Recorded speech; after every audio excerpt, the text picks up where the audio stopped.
Peace everyone, Unmask here, and welcome to day 24 of Inktober. We're like almost done. 7 more days left. I can't believe I've made it this long. Hopefully you guys are holding in there. I don't know what's more impressive, that I actually made it to the 24th day or that you guys keep watching me. Anyways, so yesterday's prompt went so well, and so many people loved what I did with yesterday's prompt that I had to rethink everything as to what I was going to do today, because I couldn't do yesterday's prompt the way that I did and then today just do something totally terrible. So of course I spent all morning figuring out how I was going to even compare to yesterday's. So I totally rethought my original idea, and I have something new. I have something that's going to probably take as long as yesterday's did. Thank you very much, everyone, for loving yesterday's prompt so much. Hello, Wendy, Hilda, Kalia, Jennifer, Naomi, Christine, and Brenda. Welcome to day 24. So today's color palette, this is yesterday's color palette here. And this is the color palette that I established for today's piece. And today's prompt is blind. And so I went through a few iterations for today's idea. The very original idea that I had for today's prompt was something that I thought up when I first came across blind, like 2 days before Inktober started. And I was just going to have a person's face wrapped in bandages, and they were just going to have one eye unbandaged. Like that was it. That was my. I was going to try to make it look cool, obviously, but yeah. So I decided to do something different, and that's all your guys' fault. And if you missed yesterday's and you don't know what I'm referring to, let me show you yesterday's prompt just so you know what I have to live up to for the remainder of Inktober, which totally puts a lot of stress on me. But here's yesterday's. Here's a look at yesterday's, and even I love the way this one came out. This one came out so good that I have to do more pieces like it that are bright and colorful and a little bit different than anything I've ever done. So yeah, we're gonna try to do something similar to that, as you can maybe gather from my sketch a little bit here as to what's happening, but possibly not. I'm gonna try to just get right into coloring it. Hello, Erica and Jasmine, Gihan, Silvern, Scott, Mandy, and Chrissy and Ephigenie. Hello, everyone. Thank you for coming to the live stream. If you don't mind, why don't you help me out and give the live stream a share, and hopefully we can get a few more people popping in to say hello that may have missed the announcement of the stream. But I'm gonna start off by coloring in this kind of lightning bolt thing that I have coming out of this woman's eyes, and so let me talk through a little bit of my thought process. Like I said, I totally scratched my original idea because yesterday's prompt was so favorited that I thought I'm probably gonna have to do something better than my original idea. So I scrapped that first thing in the morning. Like as soon as my wife left for work, which was like 7:30, I sat down at my desk and I immediately started coming up with a new and better idea. And the first thought was to do some play on Lady Justice. So I don't know if you're aware of the phrase, but the phrase is that Lady Justice is blind, or justice is blind. And so I was going to do a Lady Justice holding her little scale and sword. And the idea was cool, I guess, but the more I thought about it, the less and less I ended up liking it. I thought it was too easy, in the sense that I thought too many people were going to think up this Lady Justice idea, and I was like, I want to do something that nobody's going to think of. And so I was like, well, I think it's best if I incorporate a figure in some way, in some manner, so that I can do something similar to yesterday's. And so I was like, but how can I do the blind? How can I make it look blind? And my other thought was, okay, maybe I'll do more of a portrait, and I will really exaggerate the eyes.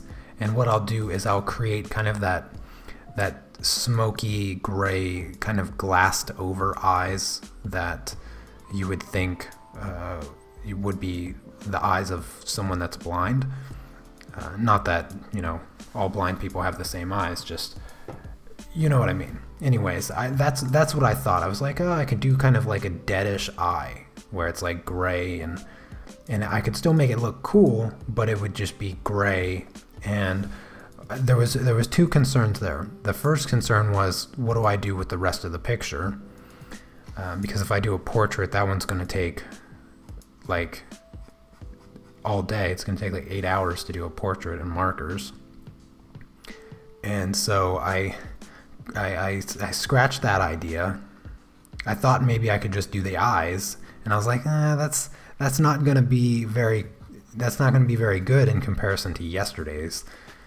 And so everything that I was thinking up, I was like, oh gosh, yesterday's. Why did I have to do it so good yesterday? And then I finally came up with this idea. It was totally almost by accident, actually, because I was getting references together, as far as just randomly gathering up references. I didn't really know what I was going to do. I was just gathering up reference photos that were inspiring, or something that I might have been able to build off of. Just anything that would help. And so I found some poses that I really liked, that I was considering using for reference to do the Lady Justice one. And I came across this pose that I'm doing now, and I was like, okay, I don't want to do the Lady Justice. I don't want her holding a sword. I don't want her holding a scale. What could I do to give her this blind atmosphere, this attribute? And I was, oh gosh, what was I doing? I was still looking at things. This was just one of the pictures that I'd grabbed, as far as references go. And I came across this other picture that had kind of this background. It was just a part of the background of this other picture, and it kind of had like this lightning. And I just liked the design of the lightning a little bit. It was a subtle piece of the picture, and it had no interaction with anything. It was just kind of a background. And so what I ended up doing is I was sketching out some ideas in Photoshop this morning, like I always do. And I will get to the chat once I'm finished with my story. But I was sketching things out, and I decided to make a layer in Photoshop that had a layer attribute called a stroke, and it just outlines everything that you draw on it. And so I had this sketch, and I just went from her eyes with my brush and zigzagged out, kind of. Basically, the pattern that I went with is the exact pattern that I'm drawing now. And it just worked, and I liked the way that it looked. And so that was kind of the foundation of this idea. And essentially, I guess I don't really know how to explain why she's blind, but I guess if I were to make something up, I would say that this isn't lightning that's coming from her eyes. I would say that it's like an extension of her human abilities, where she feels the sensation of objects around her. So her eyes act as kind of like a force field, so that she can so she senses the things around her through this kind of electromagnetic pulse that emits from her eyes.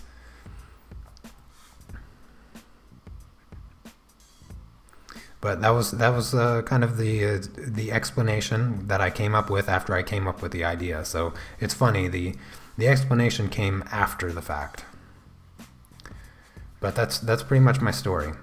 And then of course I worked out the color palette that I'm using for today. As you can see, I'm using a nice bright pink, which I don't use very often. Let me catch up with the chats really quick. Let me give my marker a break, because I'm sure I missed some people coming in. Yesterday's was stunning. Thank you, Mandy. I appreciate that. Hello, Stephanie and Jasmine. And now you know why I love color and detail so much. Yes. Hello, Shiny and Anna. Let's see, who else? Andrea, hello. And Christine B. Eating my morning oatmeal, getting ready to start my day drawing. Awesome, awesome. Laura, hello.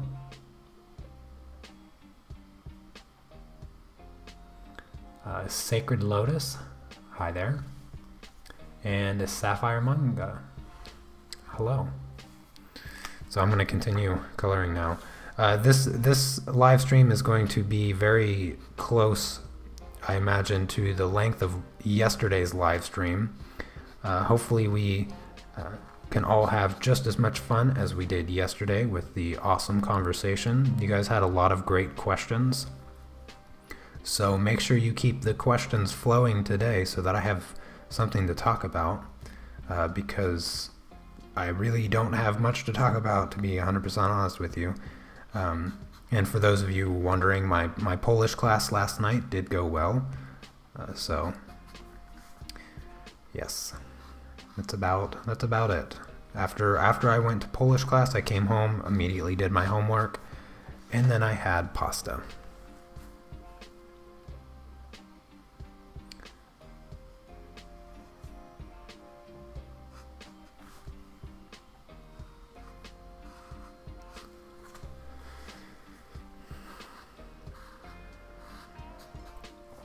That's about it. I can't think of anything else to say. Oh, I got some new music. Got some new music last night as well. And then I don't know if Leontine is going to make this live stream, or Leontine. Sorry for mispronouncing that. You guys got to keep me. You gotta keep me honest with the name pronunciations. I do my best, but I'm terrible at it. Try to pronounce all your names correctly. But yeah, I was playing around with some YouTube analytics stuff. Yesterday's live stream got demonetized for a little bit. YouTube seems to kind of have it out for me recently. A few of my videos have popped up to be demonetized, and because my YouTube channel is not big enough, I'm actually not able to dispute it, which is kind of irritating. It's not like I make that much off YouTube anyway, and now they're trying to take the little amount that I do make. So thank you, YouTube.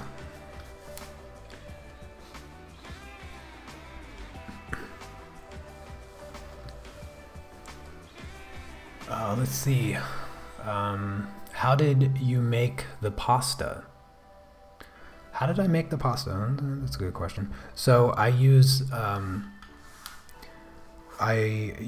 a, we get like the ½ liter of tomato sauce, just you know, basically canned tomato sauce, and then I like to add a can of chopped tomatoes, and then as I put that on the stove and start boiling it, I chop up fresh garlic, and let me see, and then I season it with salt, pepper, thyme, parsley, or not thyme, but oregano, and basil. I love basil. I put a lot of basil in my pasta sauce. That's one of my favorite seasonings. Yeah, I use the same pasta sauce for my pizza sauce as well. Usually can last about 8 pizzas or so. And then sometimes, I don't do it anymore, but I used to add onions and mushrooms and green bell pepper to my sauce, but I don't do that anymore, because when I make pizza, I like to fry my veggies and then put them on the pizza before I bake it. But yeah, that's pretty much my sauce.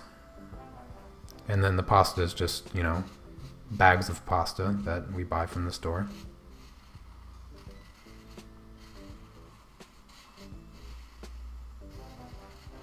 It was rotini pasta, which I'm not a huge fan of, but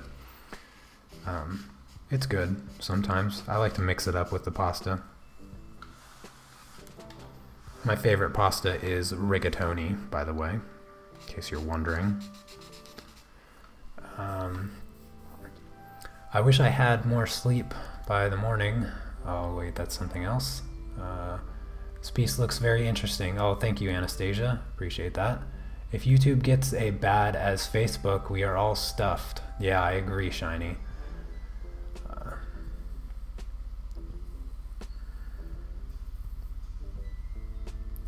Yeah, Andrea, I don't know what it is about my videos that the YouTube algorithm would even be concerned about. The first InkTober one that got demonetized was just a few days ago. Like I noticed after the live stream ended, I saw that YouTube had it demonetized, and I'm like, what could have possibly gone wrong?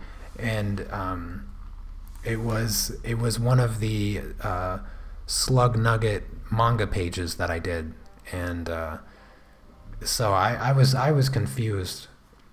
I was confused as to why it would have been demonetized, but I mean, like I said, I don't make that much from YouTube anyway, so even if my YouTube videos did get demonetized, it wouldn't be like a huge problem financially at this point.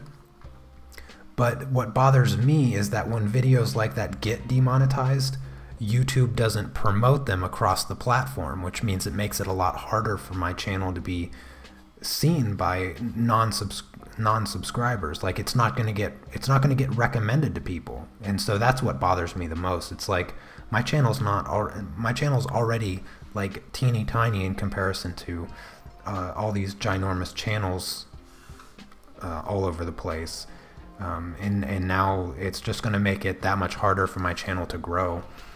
And I've noticed actually a very significant throttling back of my subscription growth.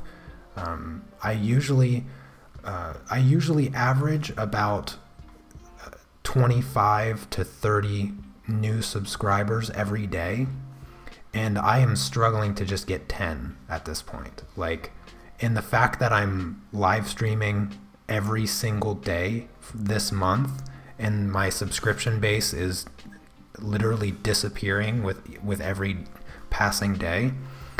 I don't know what's going on with YouTube, but it feels like my channel is being choked right now. So if you guys want to help, if you want to help me fight back, you can always find one of your favorite videos on my channel and just give it a share or something like that.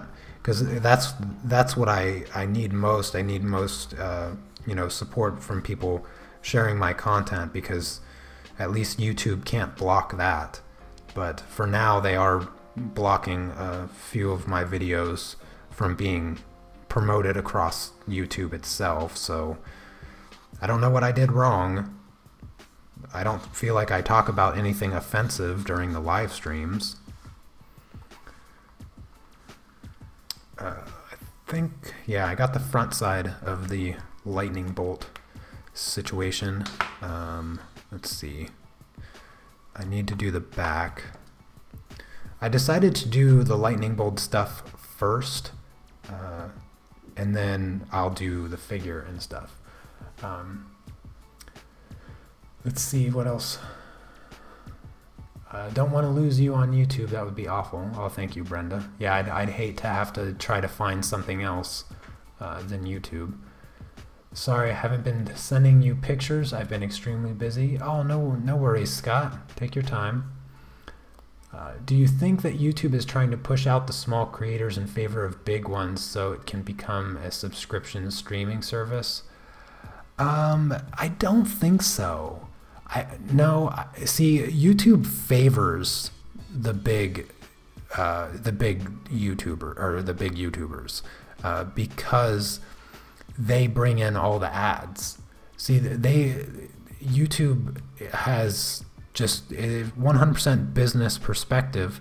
They care about the big fish per se, you know. So the Jake Pauls of YouTube get on the trending page anytime they upload any video, because he's so advertiser friendly, even though his content is just, I'm not even going to say what I think of his content, but I think you guys probably have a similar opinion as to the types of content that you see on the trending page. You never get to see like honest people on the trending page. You just see garbage. And so I don't know. I think it's just a YouTube as a business just doesn't care for the smaller creators. They did add that one feature to the trending page this past summer, where it's like a creator on the rise or an artist on the rise, and I've seen it work like almost one time. If any of you guys know the artist Ryan O'Rourke, the 10-minute painter, his channel has grown a lot this year, and he was actually featured on the trending page for a couple days or whatnot, and that was the only time I've ever seen like a reasonably small channel that was producing good content get featured there. But if you look at it anymore, it's always people with already a fairly large viewership that is getting tens of thousands of views on their videos already. And then I would say more than half the time it's some music artist that already has like 1 million subscribers, and like their music video is viewed by like tens of millions or something ridiculous. So it's just YouTube being YouTube. I don't like to complain about it, And I'm really not. I'm not complaining about it. It's just, I'm just pointing it out, really. Because it's a business and they're going to do whatever they want anyway.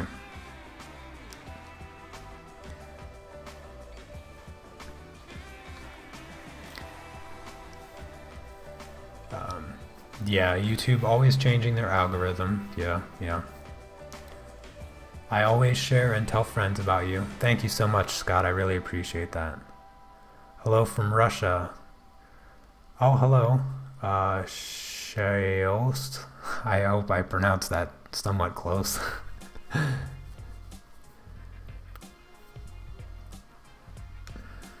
I think it is YouTube trying to recoup their losses from the advertising fiasco. Yeah. They are being very, very cautious to bring back advertisers.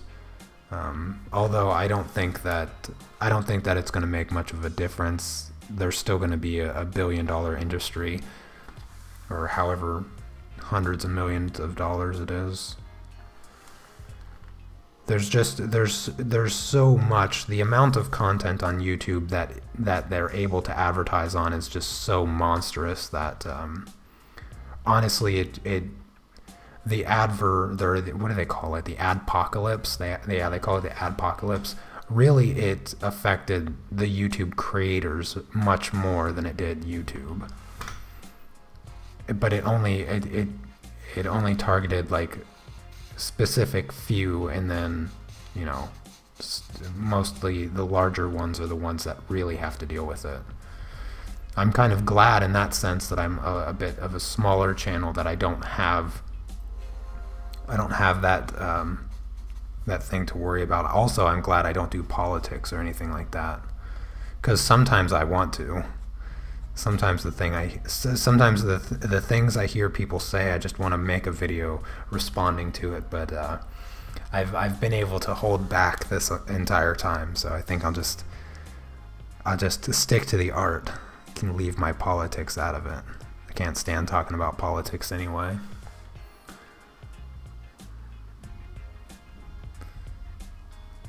But there seems to be a little bit of a bias based on what YouTube considers acceptable views.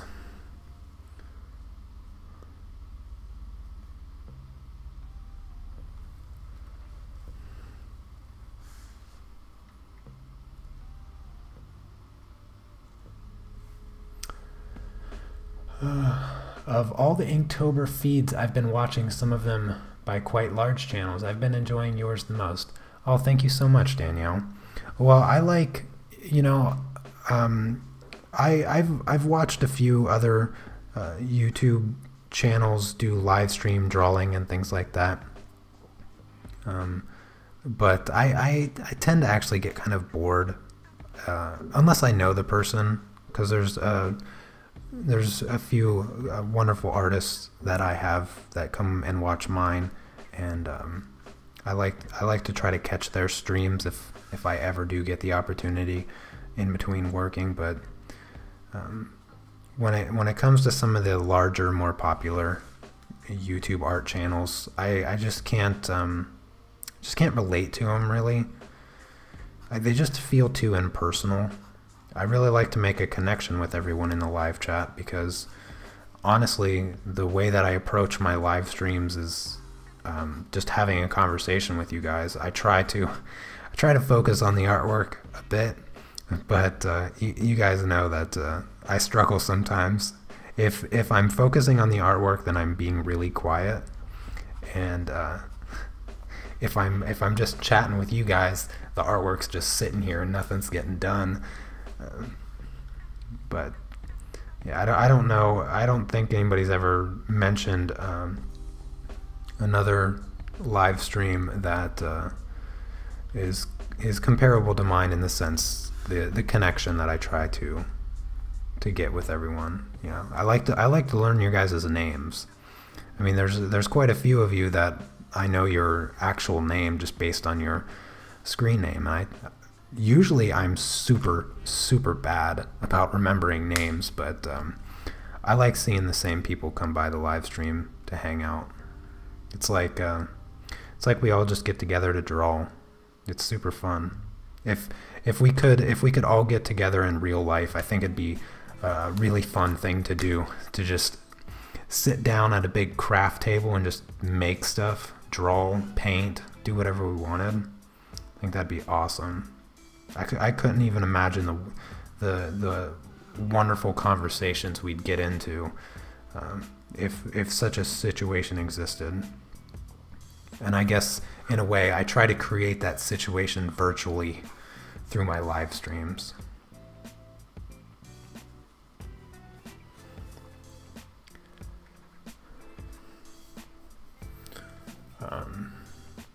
Hello, Renata. Politicians are morons anyways. They're not worth any time or energy. I usually think of them as just being reality TV stars, because that's what politics feels like 99% of the time to me. I just feel like I'm reading anymore. I just feel like I'm kind of reading the tabloid of those celebrity gossip magazines. That's literally what I feel like every time I hear about anything happening politically. You almost can't even differentiate the ridiculous level of the stories that come out.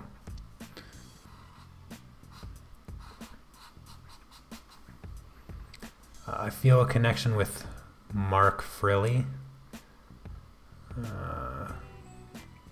though, and he has a lot of followers, but I know what you mean. I like how I doesn't do a performance, but we like to turn up. Oh, Mark Criley, okay. Yeah, Unmask family reunion, or union, I guess, because we've never done it before. Yeah, that would be fun. Yeah, that's the other thing about my live stream, is that, you know, it's a blessing that my channel isn't like large and popular, because we don't have any weird trolly people in the chats. We just have a bunch of friendly people that a lot of you know each other, and you just come to the live stream to hang out and chat. And then of course we have our Facebook group that's you know, steadily growing each day with new members to the Unmask family. So if you want to join our Facebook group, carry on the conversation after the live stream, I do have the link in the description if you're interested.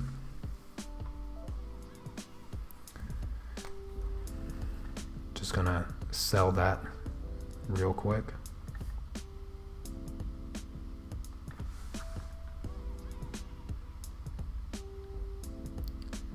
If you guys have any questions, I'm just gonna remind you to make sure you tag me so that I don't miss the question. And if I happen to miss the question, feel free to ask it again, because I know I've kind of been focusing a bit more on the artwork, and I think I've been missing quite a bit of the chat. Well, that is especially in the US at the moment, I think. Same trend is happening everywhere else. Yes. You're right, Anna.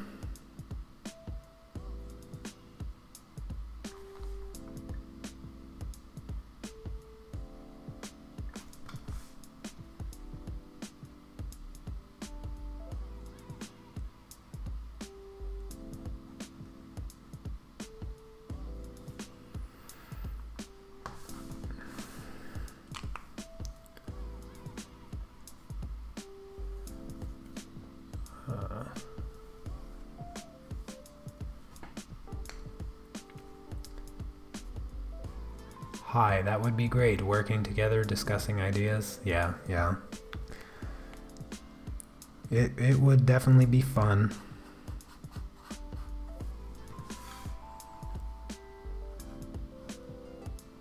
Since we have people from all around the world, I don't think it would ever be able to happen So at the very least, we have YouTube to hang out with each other.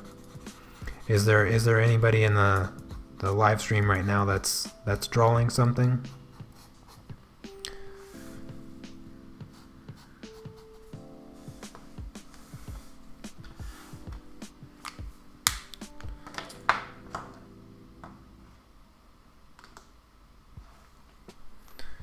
Now I get to go back over the gray with this darker purple.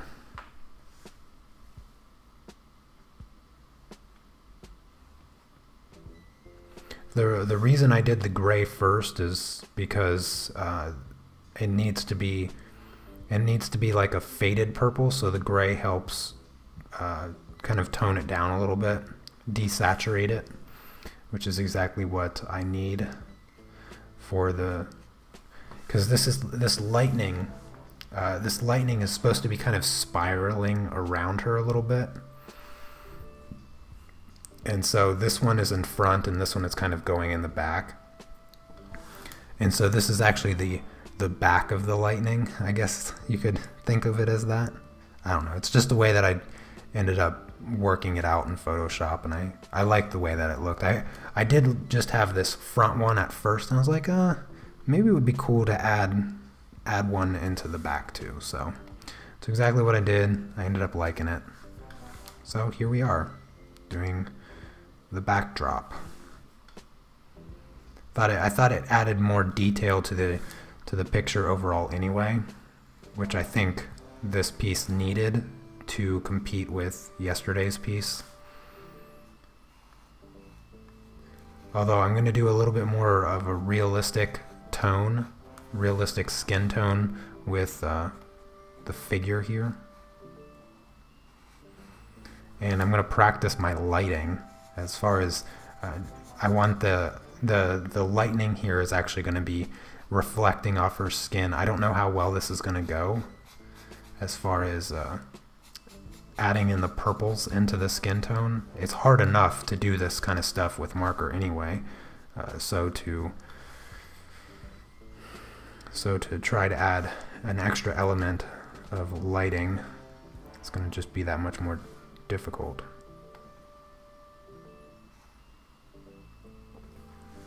Oh gosh, jeez, I looked up and there's like 1,000 tags of me. With the markers, do they all bleed on the paper, or is it certain colors? They all bleed because of this diaper paper. Do you plan a course in markers? I tried some, but can't master them. Actually, Renata, I'd actually never, Renata, I've actually had never thought of doing a course in markers. Never even crossed my mind until you just asked me. Are those Ecco pens? No, they're not. These are Letraset Tria markers that you can't buy anymore unless you find them on eBay. I forgot to update the video description for supplies, so I apologize. Right now the only supply that is consistent in the description is the sketchbook. I think I have the sketchbook listed in the description, which I should probably take out because the sketchbook is filled with diaper paper, as many of you know at this point. Not literal diaper paper, just in case anybody missed that joke a long time ago. It's just really bad paper for inking and stuff. What paper do you find that best works for markers? The best paper that I've ever been able to find, and I searched for like 1.5 years for the best paper. I've tried at least a dozen different papers for markers. The best paper that I've ever found is the Strathmore Bristol Plate. That's the best paper I've ever used markers on. It's nice and smooth. Colored pencils works on that paper really well as also. So mixing colored pencils with markers, the combination of colored pencils and markers is just the perfect match. I don't know two mediums that work better together than those two mediums right there. and especially on that paper. It's very good for blending. It doesn't bleed. Sturdy paper. Yeah, that's the best paper. I'm doing a self-portrait of me in giant glasses because I'm so blind. Oh, that's a funny one.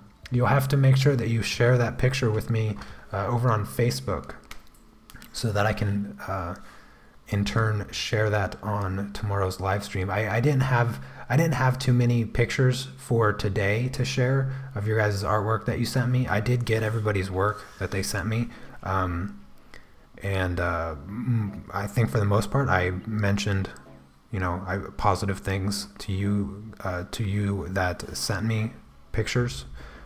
And I just didn't want to share 5 pictures on today's live stream. So I'll wait for tomorrow. Make sure you guys, send me your Inktober pieces. They don't even have to be your Inktober pieces, just something that you've done in the past couple days at least. And I'll share it on tomorrow's live stream. But I didn't do it today. And if you want to send me them, just message me on Facebook. I have a link in the description for you to do that.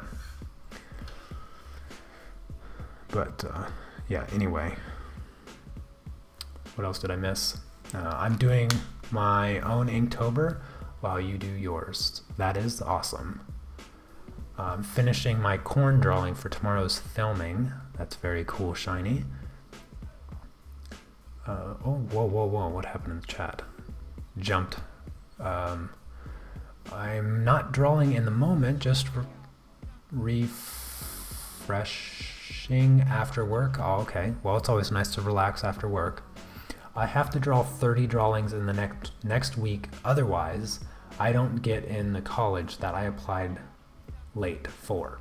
Drawing my graphic novel right now. Sorry, haven't been talking, but keep up the great streams. All right, Mr. Spicy? Oh, maybe it's spicy. It's kind of spelled different. But yeah, keep up the good work. If you got 30 drawings in a week, yeah, you got a lot to do. You're editing 30 short videos and doing voiceovers, so I'm watching myself draw. Well, at least that's something. Gotta get those videos out. Well, I'm saving for a trip to Hungary. My great-grandmother was from Budapest, so I'll be right next door. Oh, that's cool, Mandy. One of the students in my Polish class is Hungarian. So that's cool. Maybe if you have a bit of extra time, you can take a train ride down to Katowice and take you out for lunch or something. Take you to a nice vegan restaurant here in Katowice, or some vegan ice cream.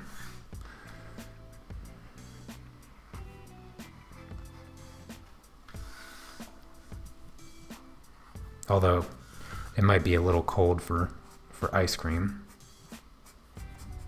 I'm never too cold for vegan ice cream. Sometimes I'll just go into the city just to get ice cream. Like it doesn't take too long to get in, depending on how long I wait for the bus, but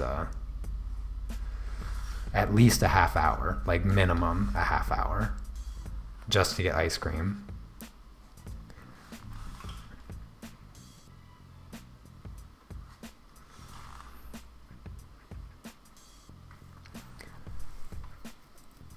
Your drawing yesterday made me pull out my old Loomis and Bridgman books.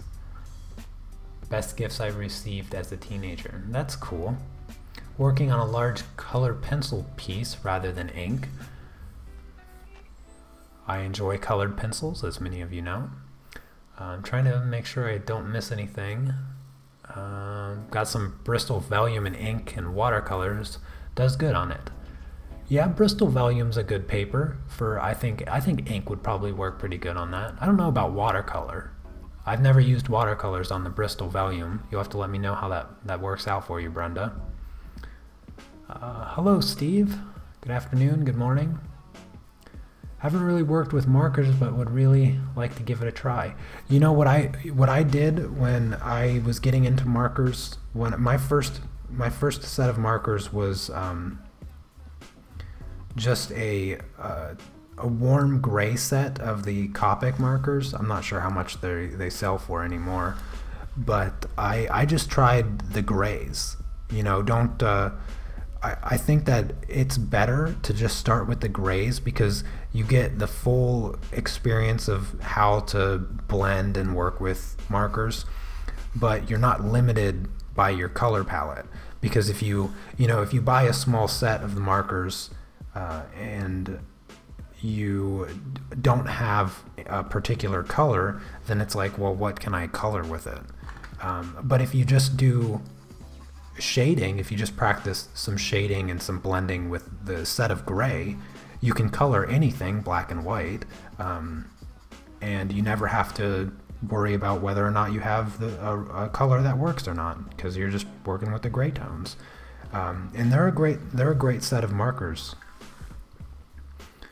Great set of markers. I like to do some just gray tone pieces with the set of grays.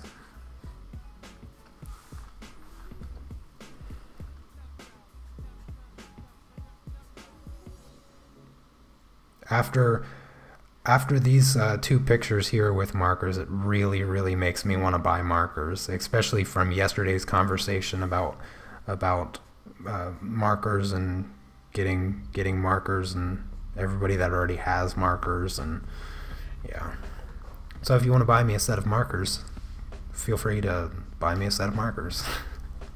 Kidding. No, but seriously, if you do want to buy them. Let's see, what else did I miss in the chat?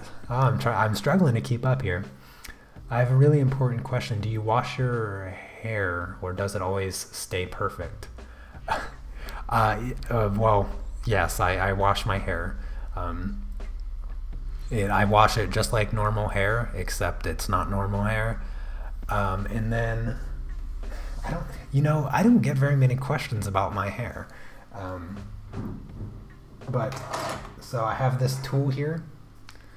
This is a hook latch, and it's used for crafting this kind of weird thingy with yarn or whatever. But I actually use that tool to keep my locks tight.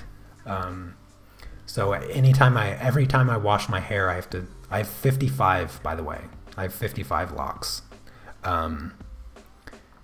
So anytime I wash my hair, I have to go through and repair my locks. And then I would say maybe like every month and a half to 2 months, there's this girl that I go to that she spends about, I don't know, anywhere between 2 and 3 hours maintaining my locks. So yeah. Okay, I hope I didn't miss too much. I apologize if I missed anything in the chat. I'm trying to catch up. If I go through everything, I probably never. I'd probably never finish this drawing, and I'd probably never catch up with the chat. Send me address for Anna's clay. Oh, okay, Brenda, would you just send me a quick reminder on Facebook, and I'll give you an address to send the clay to. I would love, oh, so you'd love to have hair like mine. It is a dedication. It is a dedication. I went through a year. It was a very painful year of just the ugliest mess on my head to get my locks. So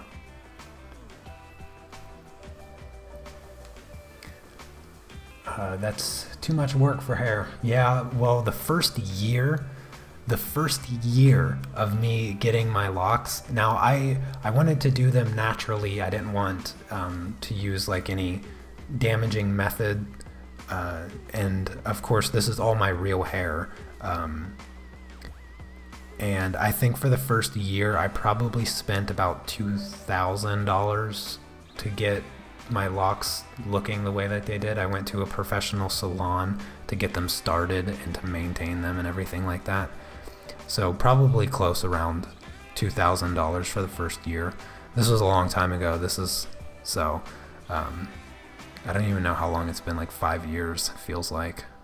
Probably less than that. Maybe 4. Okay, I'm done with the lightning for the most part. Kind of. Actually, let's see. So I use 264. I need to shade the lightning a bit.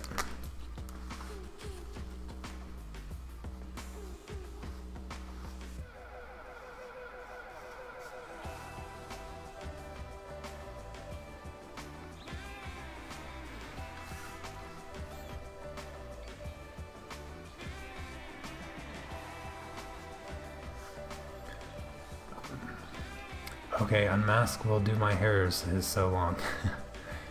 If it is cold, you could put them more clothes on. If it's too hot, there's only so much you can take off. Yeah. When it's hot, it's kind of like wearing a blanket on your head. But when it's cold, it's like one of those itchy it's like wearing one of those itchy blankets that your grandma always has. And you're like, why would anybody want a blanket like this? But yeah, it's not too bad.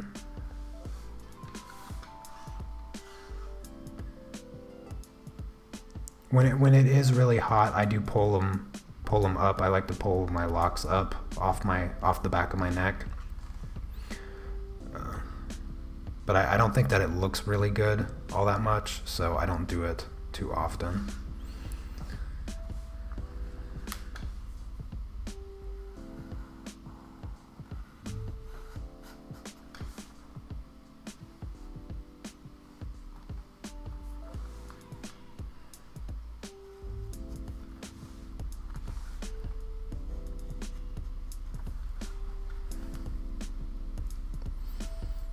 I once had a girl tell me I had kind hair.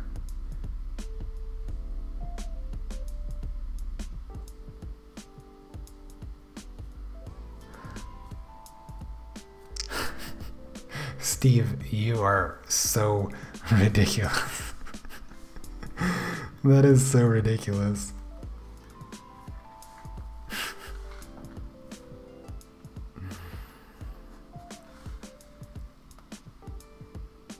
Steve, you're like the dad of the live streams. You have all the dad jokes.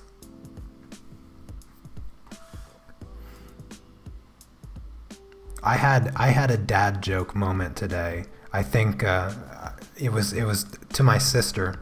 So my sister posted on Facebook that her cat had a tick on like the back of its head or something like that, and she couldn't figure out how to get it off. And she was asking people, how do I get rid of this tick? And a few other people said, you know, take like a hot pin, like heat up a pin and poke it so that it backs out or whatever.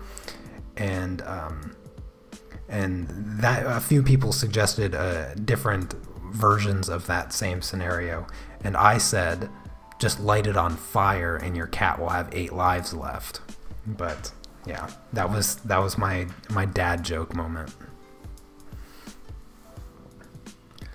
Yeah, but Steve is definitely the live stream father figure, I think. All right, I think I'm gonna call it done for the lightning. I'm gonna erase my excess pencil lines first. Originally I planned on doing an outline with black ink for the lightning, but I think I'm gonna leave it like this. I think it makes it look glowy more than if I were to outline it. If I outlined it, then it'd look like something different. So I probably will use a bit of my white gel pen to go in there and add some uniqueness to it.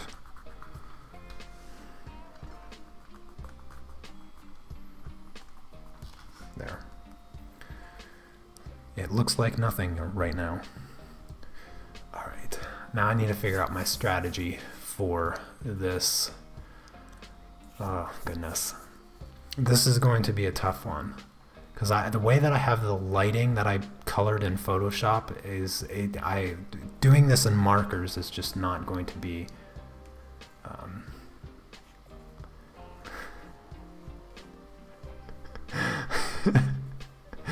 Yeah, that's funny, Jennifer. That's funny to hear. You threaten at least one of their lives today. That's that's funny.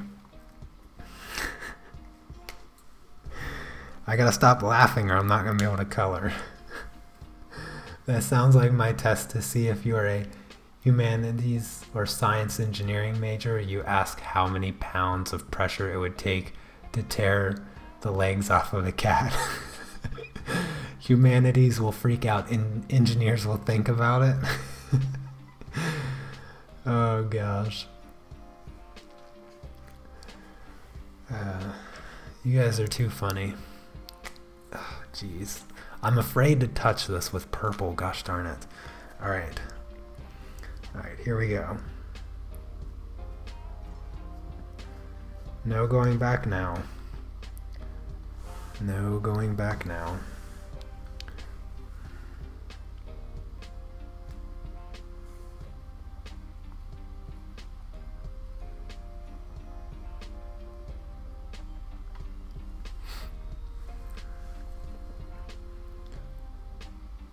This purple will look completely out of place for a long time. One, until it's dry, and two, before I get the rest of the colors on there.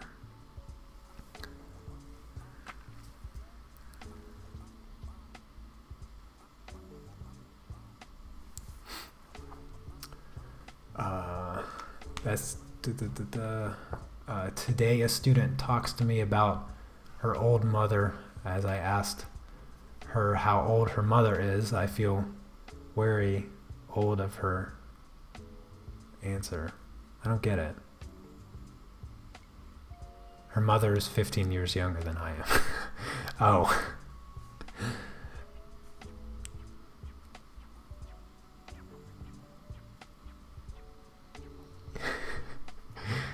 That is funny, Mandy. That is funny. You guys are nothing short of entertaining, that is for sure. Sometimes I feel bad that I can't be equally as entertaining as you guys are to me.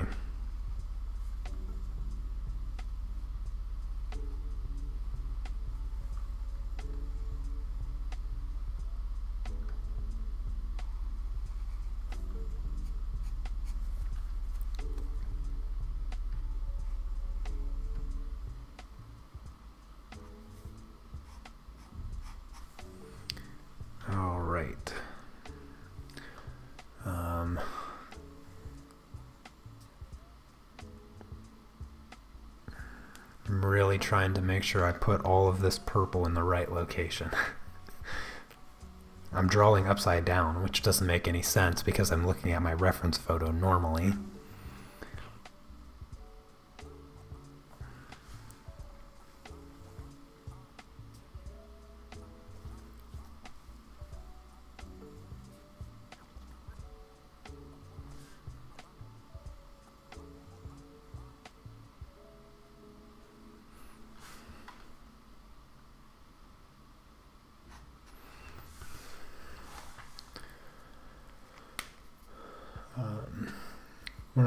When I decided to go back to college to get my degree, I was going to school with my kids' classmates. Oh, that could be awkward. Oh, but you are entertaining. Oh, thank you, Steve. Thank you. That is good to know. That is good to know. I want to be as entertaining as I can be. But I don't usually have a good record of being entertaining from past experiences. Not usually the most entertaining individual, but I do my best. going to go ahead and make her eyebrows purple. I think that makes sense. Purple eyebrows. Let's see. What else is purple? I guess I'll just outline her hair here in purple too. I feel like that makes sense. Maybe a little bit here and here. Just a tiny bit of purple there. Alright, what else is purple? I think I'm gonna be done with the purple. I need the 479.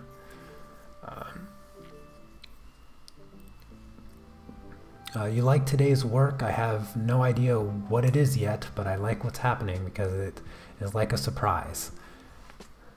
Yeah, it does look like a jumbled mess of lines and color right now. Yeah, it really has pretty much zero context to what's supposed to be going on in this picture.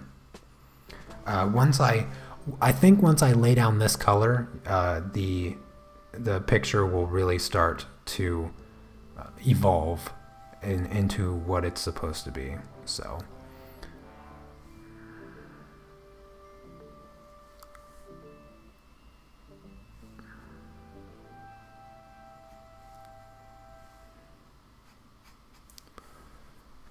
I gotta make sure that I get this color. I have all my colors mapped out in Photoshop, so I gotta try to lay these colors down just right.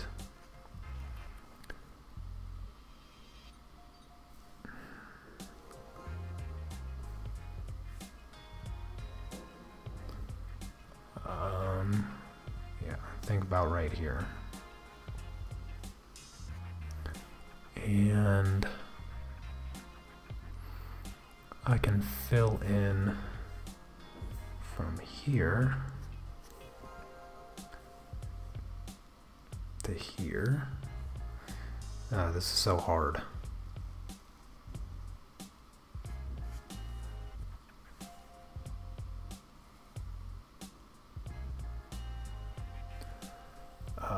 Perhaps the rain? Is that a question?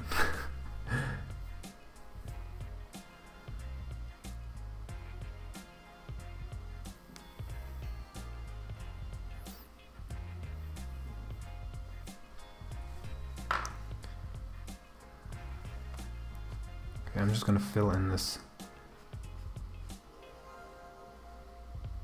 space here. I should have done this leg and then just broken it up similar to how I did yesterday's, but I think I'm going to try to apply this color everywhere that I need this color to be, and then slowly work out from there.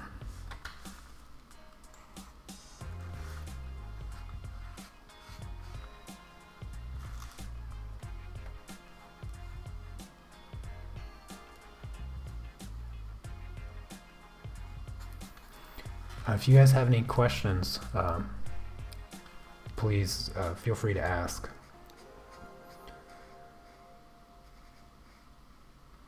That way I have something to talk about as I try to focus. I'm trying to focus on this because this is such a complicated process, and I really have a lot to live up to. I got big shoes to fill from yesterday's live stream. I planned this piece to impress you once again, so I gotta focus a little bit.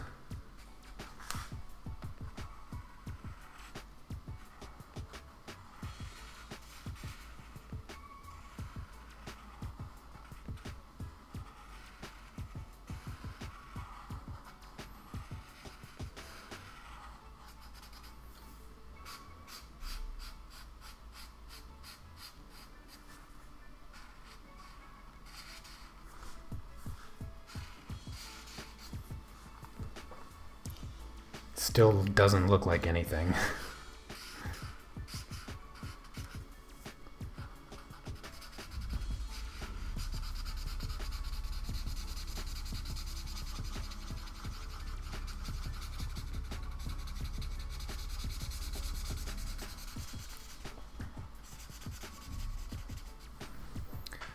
Alright, let's do this leg.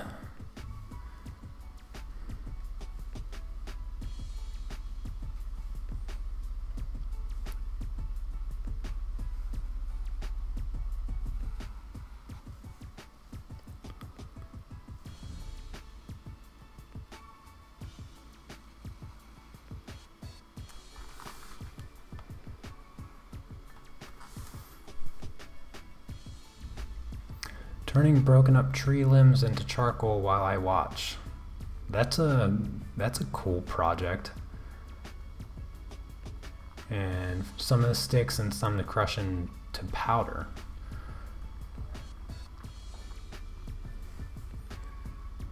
Whoa, also welcome to the live stream, John. I didn't notice you come in.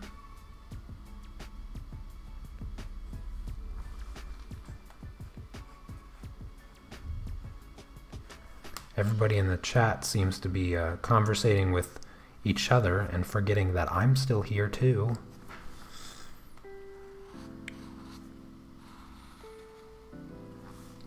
Anna should be coming home from work fairly soon, within the hour I imagine, unless she goes over to see her mom.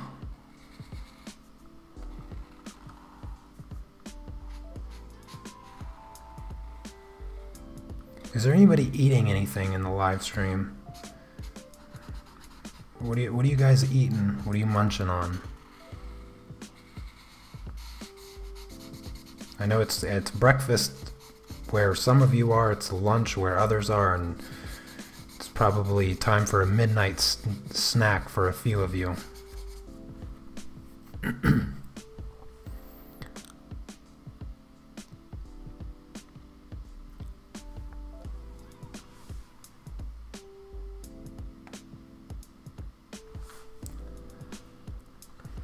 Oh, thank you, Jennifer.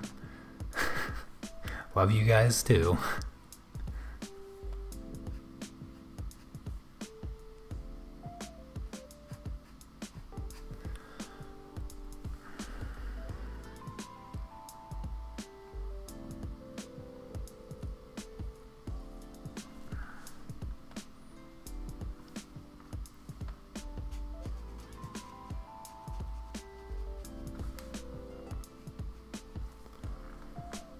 A lime popsicle.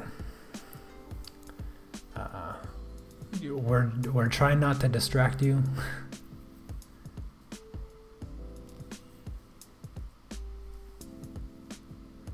It's because you are concentrating, always thinking of food. Yeah, yeah.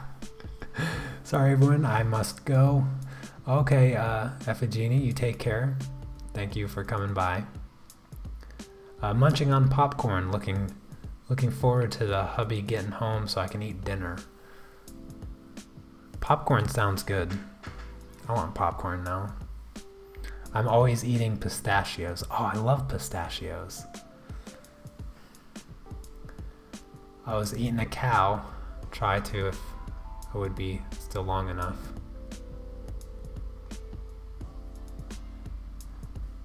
I don't remember the last time I had pistachios.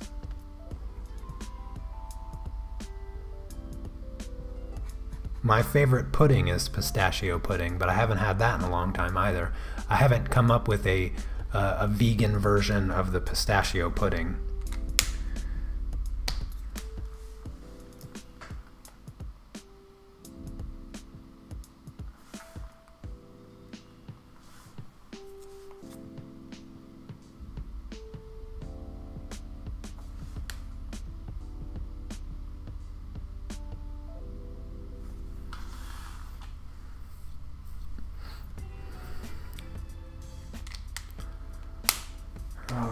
Let's see here. Now, this is where things are going to get super tricky.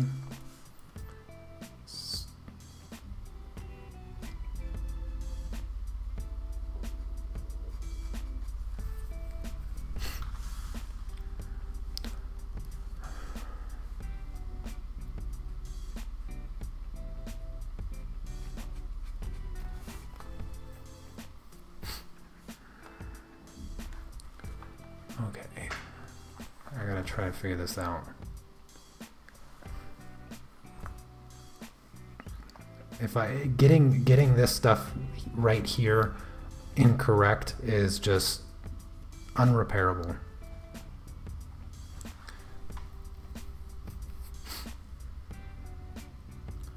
Okay, so this comes down. Let's just skip that there. And that goes over. Gosh, this is so hard.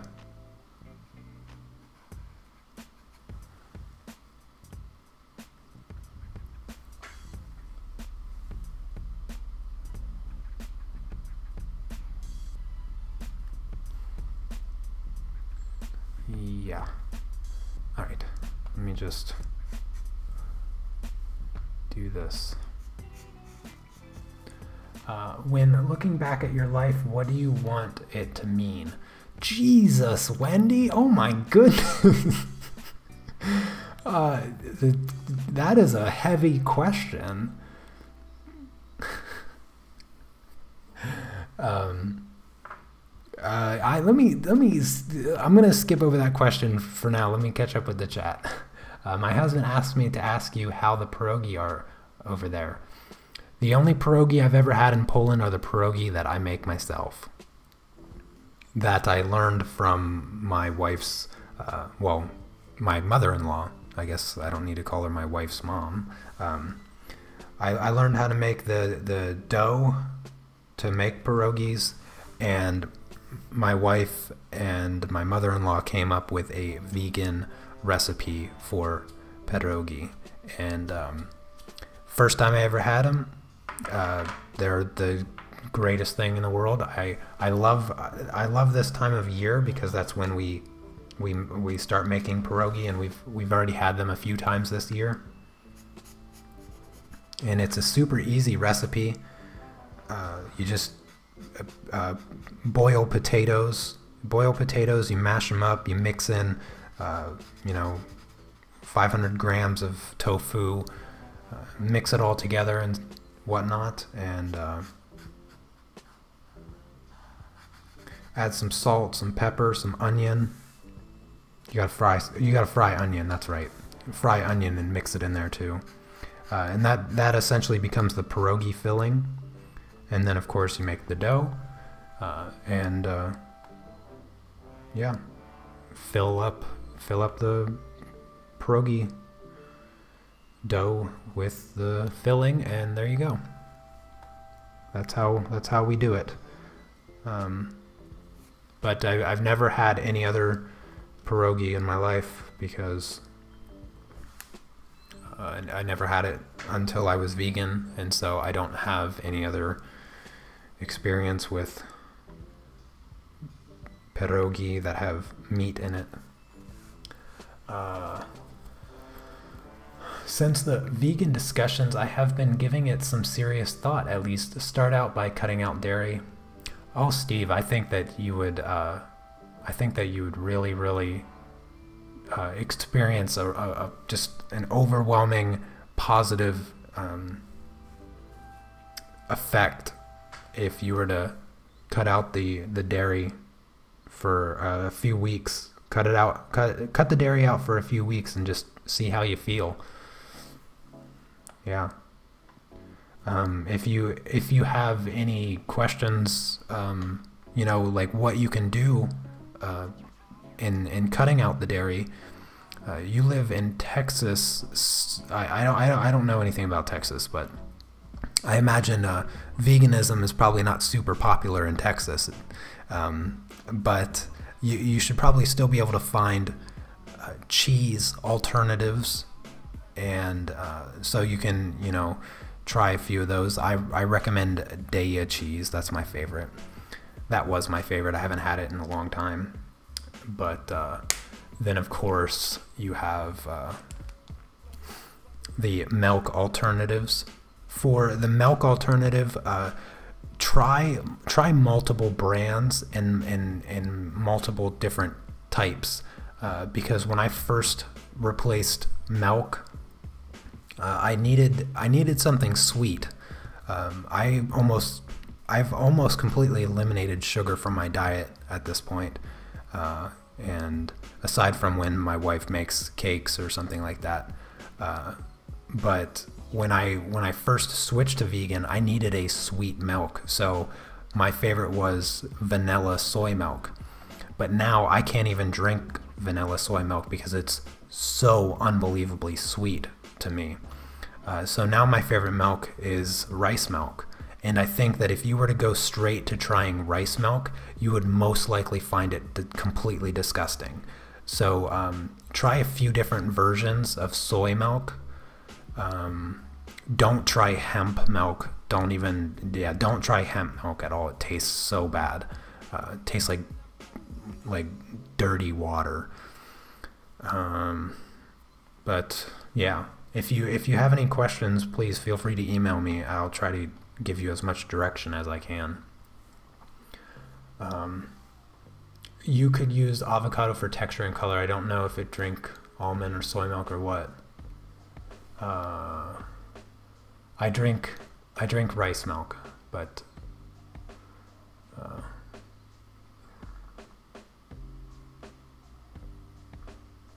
yeah.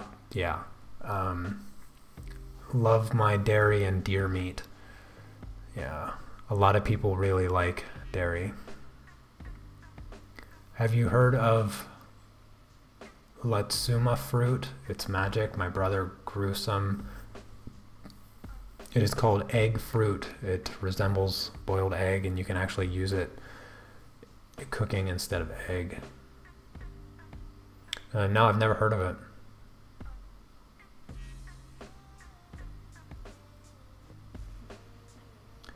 You're giving me so many ideas to sneak vegan stuff into my hubby's world.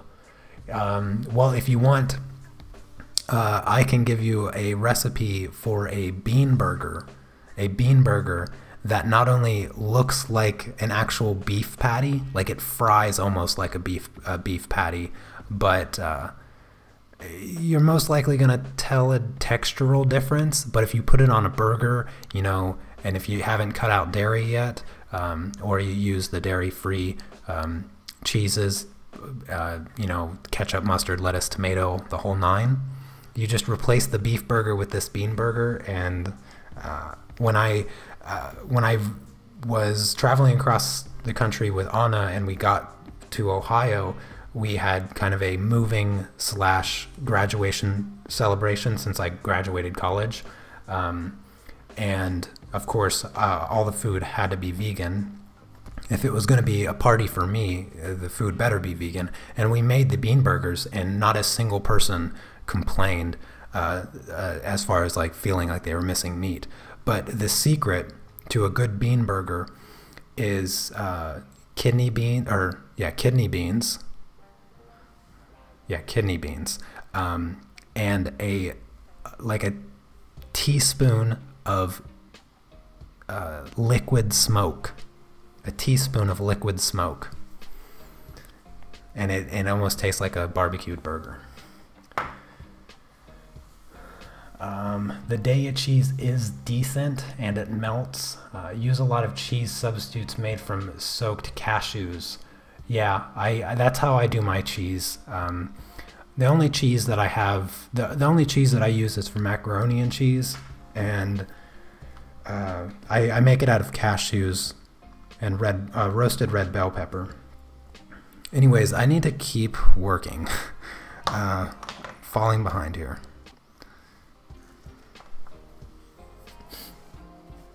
Do I have everything colored?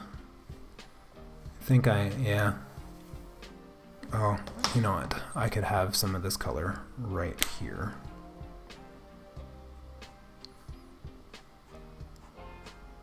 Now you guys got me talking about vegan food again, and you know how passionately I get. Could talk about it all day long. I can safely love food and know that it's not going to cause me a heart attack in 20 years. Oh, gosh darn it, I need this color here.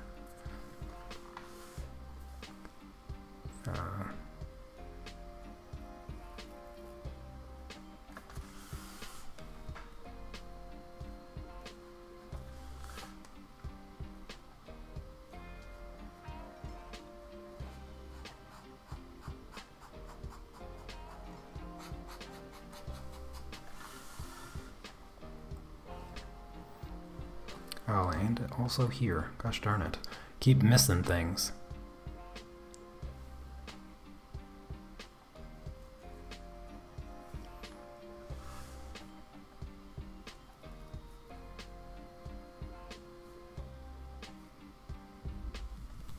I will have to give it a try. Yes, definitely. I just had the best cauliflower burger. Never tried that. Most people in the world dies under the influence of dihydrogen oxide. I love sugar, but I stopped sugar about a year ago. That and salt. The Unmasked cookbook. Yeah, coming soon.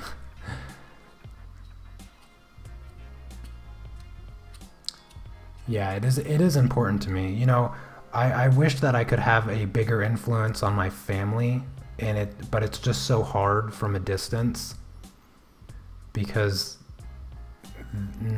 they just, you know, if I could give them the recipes, they're so easy.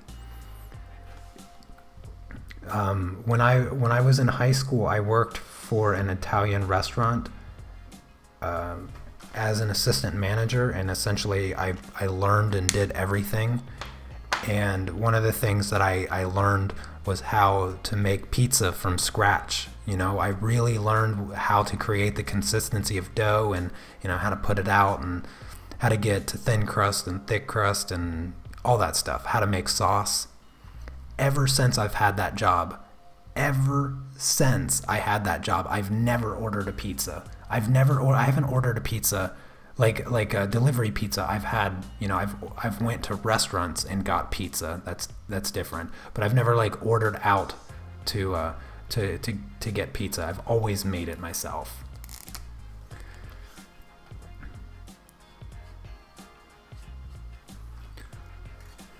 And I probably will always make it myself. And I mean, once you learn how to make your own dough, it's like, why would you ever want to order pizza? Because you could, it's so expensive to order pizza. It's like, I can take like $3 worth of groceries and turn it into like 4 pizzas. I might be exaggerating a little bit there, but you know what I mean. You get the idea.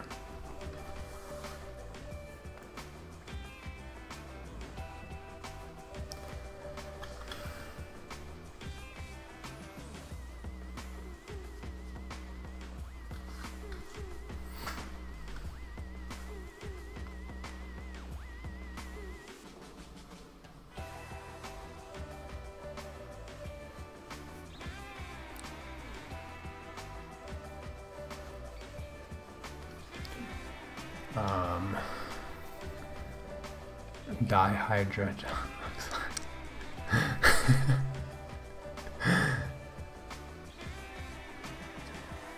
Now that I am seeing the boobies, this is another I have to show the hubby. Yeah. Yeah, they're going to be a little bit covered today, though.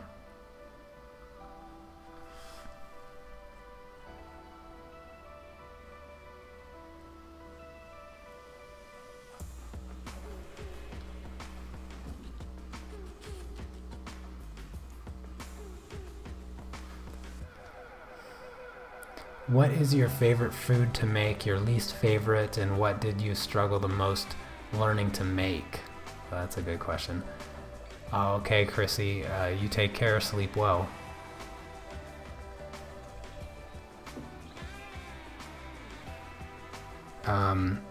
My favorite food to make is enchiladas. I haven't had them in a long time. I need to make those sometime. But that's probably my favorite to make. My least favorite to make.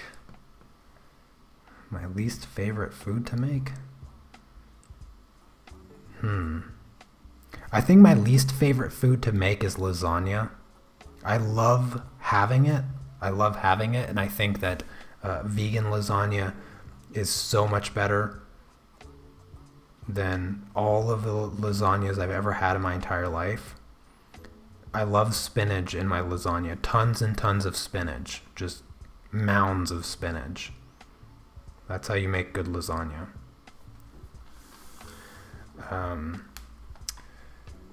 But yeah, that's my least favorite to make. What did I struggle with the most? As far as learning what to make. I don't know. Actually, I don't know if there was if there was anything that I really had a hard time learning to make. I feel like what the hard part was gaining the experience when it came to making anything, because when I switched to vegan, there was just a ton of things in the store that I could buy as alternatives, like alternative meat stuff and a bunch of processed vegan food. And the hard thing, the truly hard thing, was knowing that food is also bad for you. And it was just learning how to make the commitment to cook for yourself. That was the truly difficult side of everything. Was the process of just learning to really dedicate your time to teaching yourself how to cook. And it took a while, but I think that it really, really paid off, because now I have so much cooking experience that I rarely ever need to read a recipe more than once. Like, as soon as I can almost look at a recipe, identify the foundation of it, and then go make it without measuring anything. That's one problem. Like, if I were to make a cookbook, which, I mean, realistically I probably won't, the hardest thing would be going through all the stuff that I make and figuring out the measurements, because I don't measure anything. So that would be a challenge, a little bit of a challenge. But it was just taking the time to learn how to make all the food that I eat now. That was the most challenging. Have I tried making lasagna in a crock pot? No, I haven't. That does sound like a really good idea, though.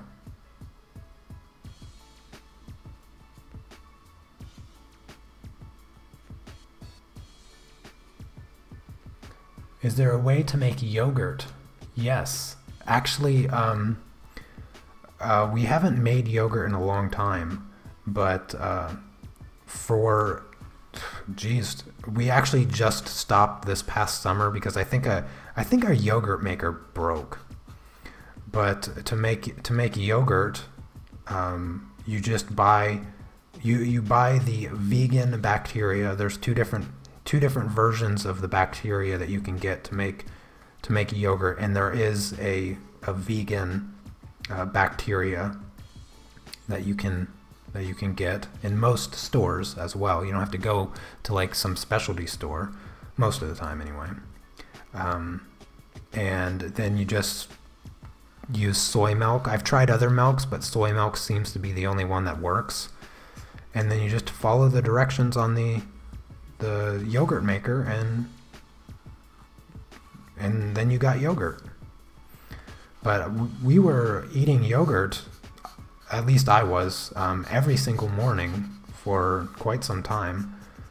In fact, if you go back through my videos, I have a video, what I eat in a day, and I I kind of show you what I eat in a day. And yogurt was the breakfast item that I had that particular morning that I recorded that video.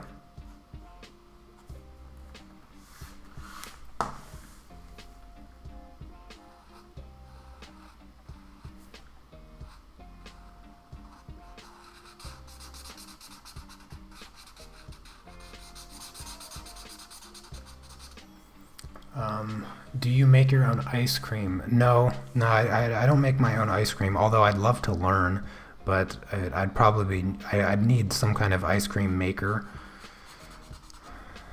But it'd probably be best if I didn't make my own ice cream. If I learned how to make ice cream, then being a fit vegan would be something that I'd really struggle with.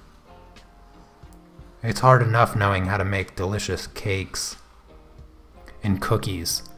I can give you guys this recipe. So if anybody is a fan of sugar cookies, and I don't know anybody that's not a fan of sugar cookies are delicious. But super easy recipe for delicious sugar cookies. Or not sugar cookies, what am I thinking? Peanut butter cookies. Peanut butter cookies. I don't know why I'm saying sugar cookies. So it's 3 ingredients. It's 3 ingredients. It's so easy.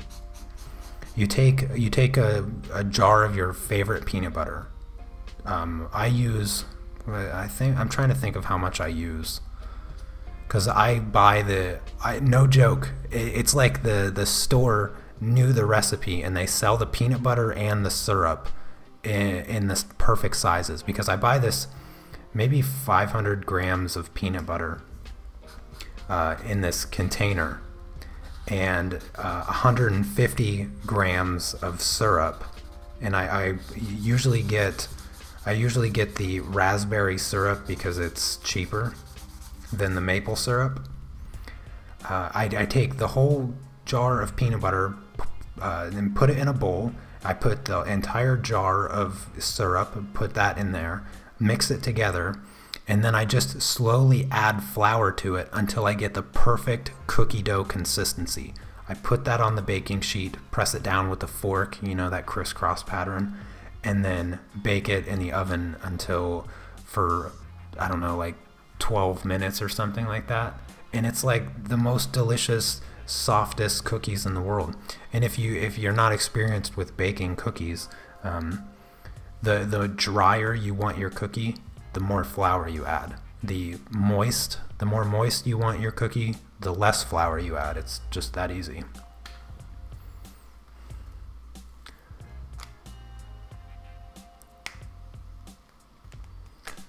But anyways, yeah, so that's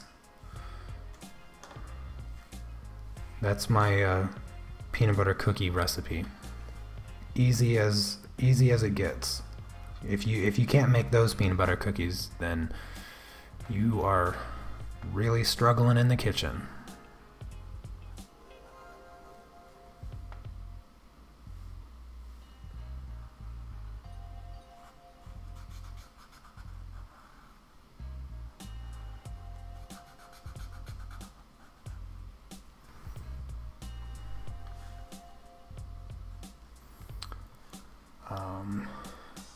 Looking great. Oh, thank you.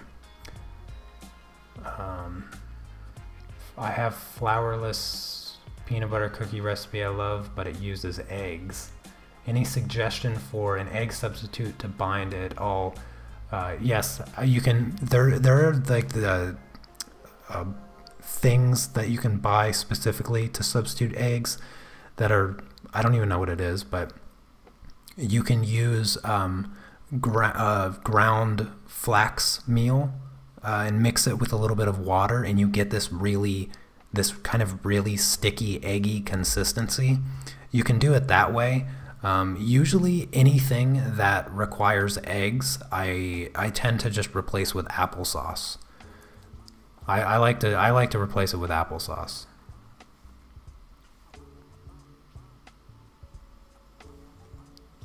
That's usually my method, but yeah.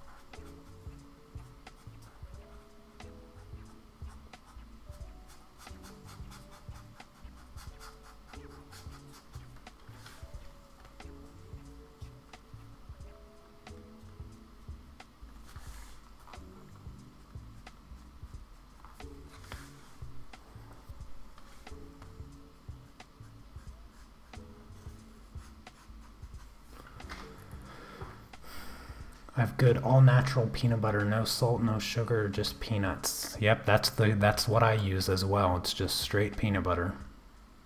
How much applesauce to an egg? About a tablespoon. Yeah, maybe like a healthy tablespoon, if you know what I mean. I just slop it in there. Like usually I just pour it right out of the jar, but if you want me to like try to convert it in my head, I'd say, yeah, like a healthy tablespoon. Because I eyeball everything. It kind of drives my wife nuts a little bit because she's like, how do you cook like that? How do you just throw it in there and know it's the right amount? It's like, well, I've just been doing it for so long. It's just the right amount. Because nothing ever tastes the same, but it's good every time, so it doesn't matter to me.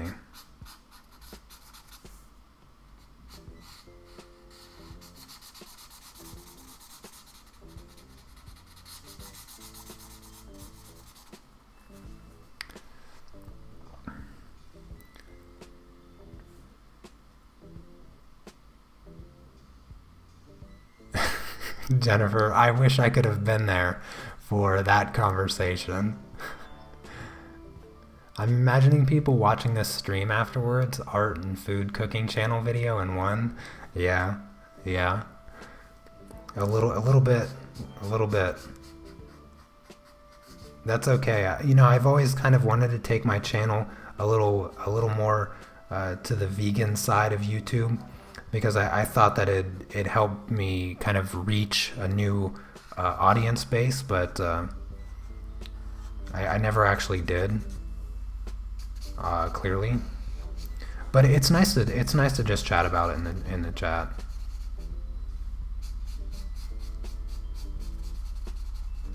I'm happy to share as many recipes as I got with you guys.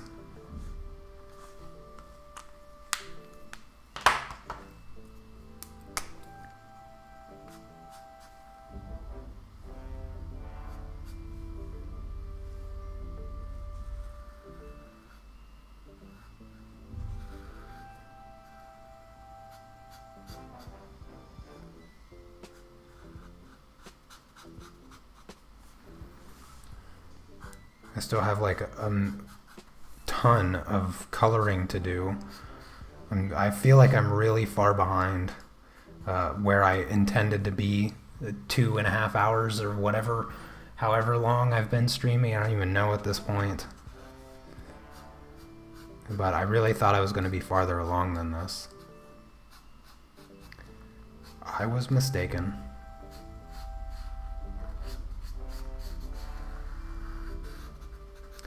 I feel like this one is a bit more difficult than yesterday's for some reason. I don't know why. I think maybe it's because of the lighting. I really went dramatic with the lighting on this one. And so I'm just trying to make sure that I don't mess it up and it looks retarded. So I'm really taking my time here.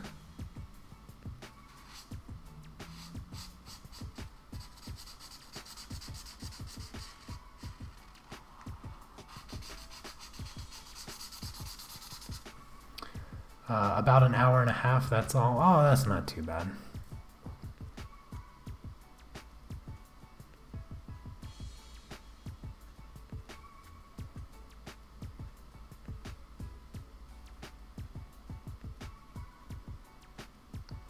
what health problems come from eating eggs? It's actually a really good question, Danielle. There's a lot of research, and I don't want to misquote anything. Obviously, I wasn't prepared for such a question today. I should be prepared, but I'm not totally up to date on the research of eggs. But there's plenty of reasons not to eat eggs for the health reasons, aside from just the sheer kind of weirdness of eating eggs because of what they are. So I don't want to say something that's factually incorrect with the eggs. So I recommend just doing a thorough Google search and avoid any articles. Go straight to the source material. Don't read people's articles. Only use articles to find good source material, and read the literature yourself, because I don't want to give you any incorrect information. But there's plenty of reasons, I can assure you of that. That I can say wholeheartedly.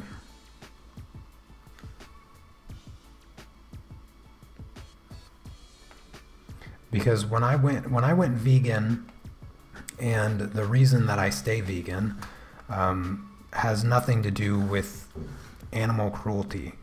I didn't even get into the animal cruelty stuff until I wasn't even aware of the factory farming conditions or anything like that when I went vegan. I went strictly because of the health benefit, and I maintain that same kind of position.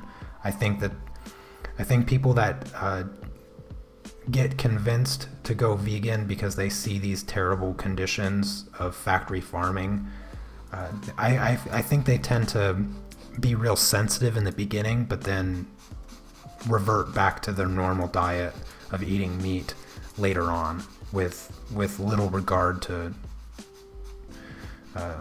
the animal conditions. So I always approach it from a health conscious side.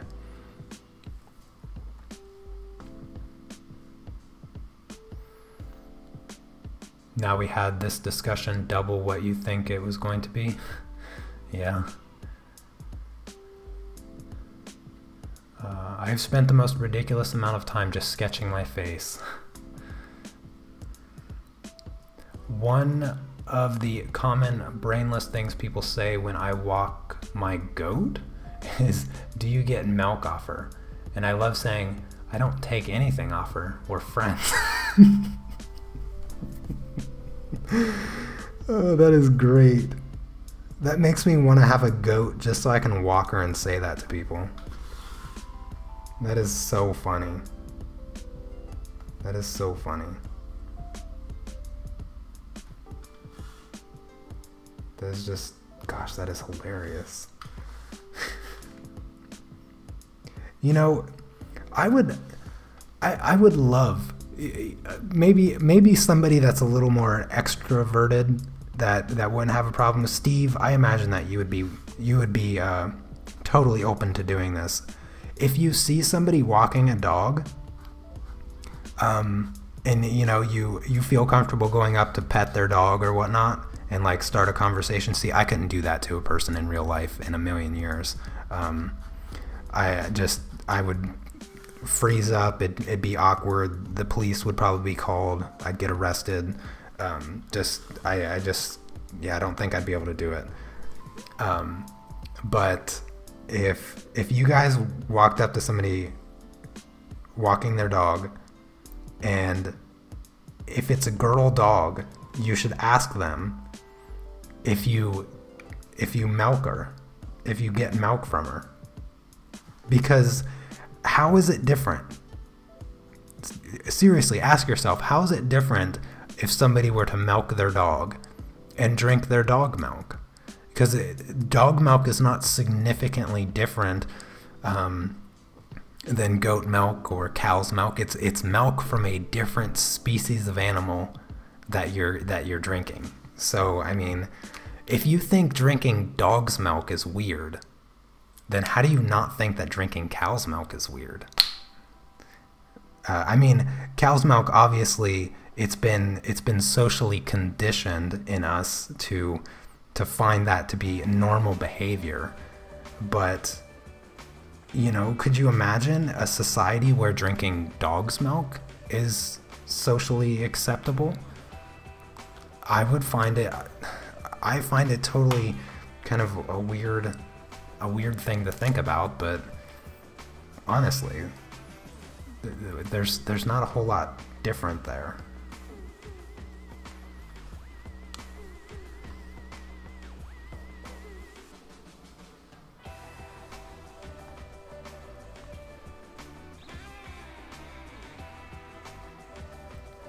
Yeah, I've seen both of those documentaries that you're referring to, Wendy. I've seen a lot. I've seen a lot of documentaries related to the food industry. I'm not oblivious of it, and I totally detest it for all that it is.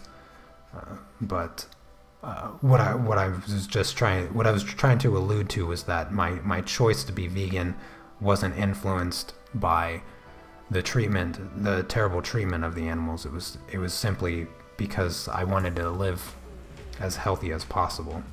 Because personally I find that to be more of an appealing reason to be vegan than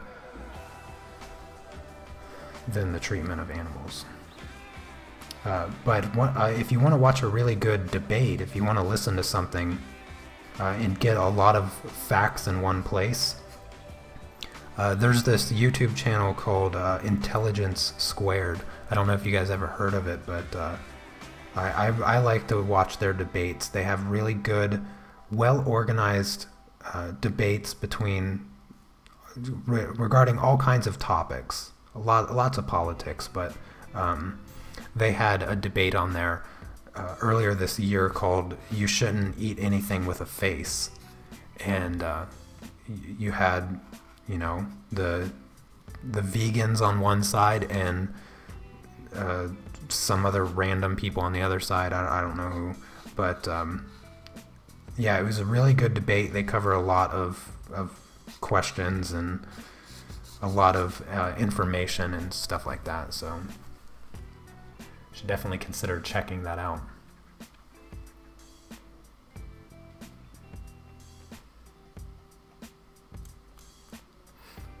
Not to be a downer, I'm just super shocked and had to vent.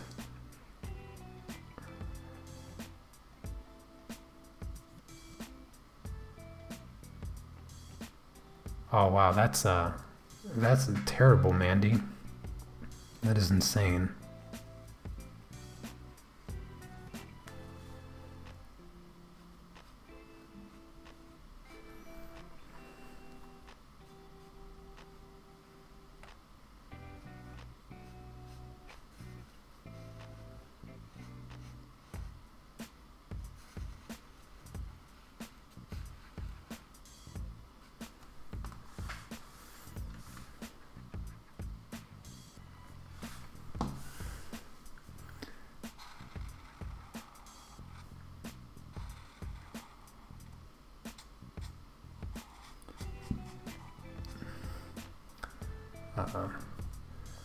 Your husband's home, it's almost bedtime. Oh, okay, Danielle. Appreciate you hanging out with us. Have a good night. I like to see the expression on people's face when I explain that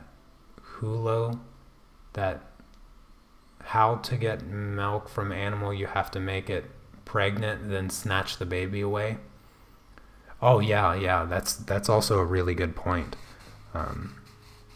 You know, as soon as a cow has a calf, they take it away, and for days, the mom cow will just cry.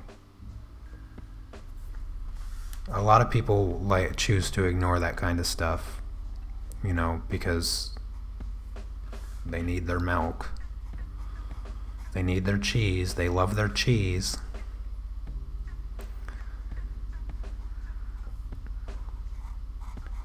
Yeah, I try not to get too caught up in the sad part of the stuff. It is sad.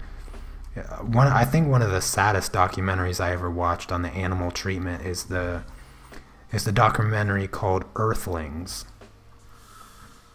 Now, if you wanna cry for the rest of the night, watch the documentary called Earthlings. That's a tough one to get through. That one is really tough.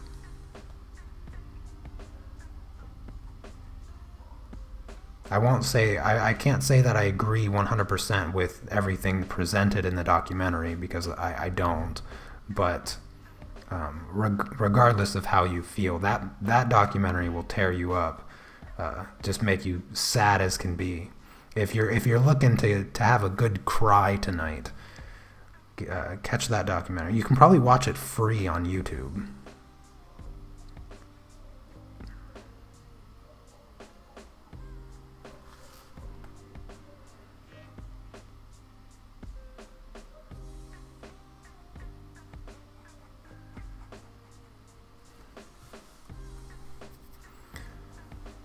Oh, Shiny, yeah, I'm gonna totally say that to everyone that says that stupid thing about milk if they are walking their dog.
This one is definitely taking a lot out of me.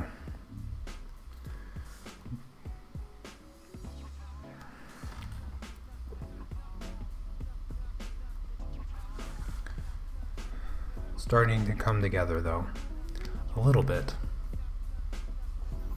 I'm always afraid that will happen to my boys. They both have autism. Yeah, the bullying thing definitely seems to be a problem going around a lot. Hear about all kinds of horror stories.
What are the benefits to an MCN?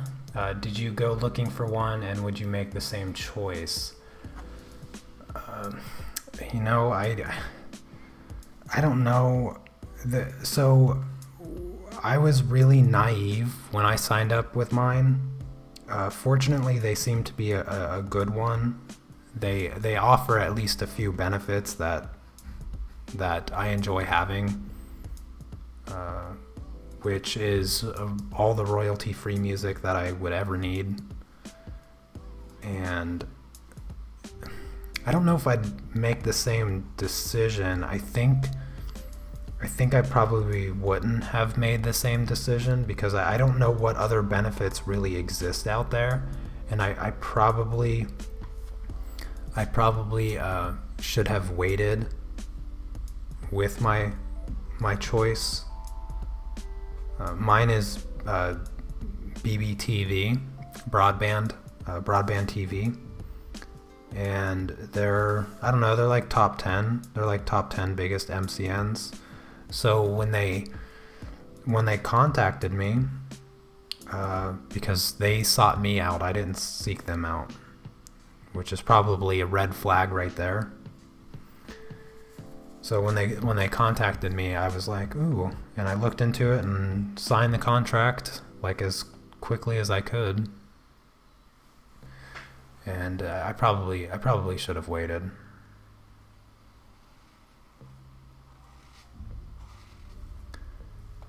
But I get, like I said, I get all the royalty-free music that I need, which is really, really nice because I can offer a lot better music than what a lot of other channels have for their videos and whatnot.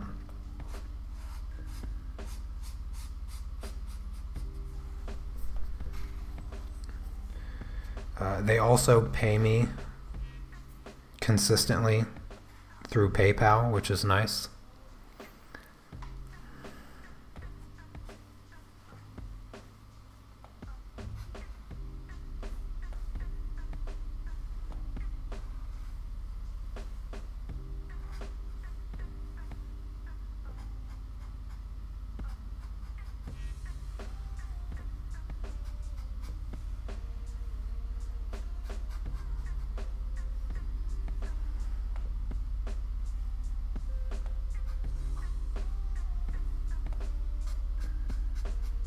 Sorry, I'm concentrating again. Gosh, this one is tough. This one is really tough. This one's harder than yesterday's. I think I put too much pressure on myself to outperform yesterday's live stream, because now I can't even get done.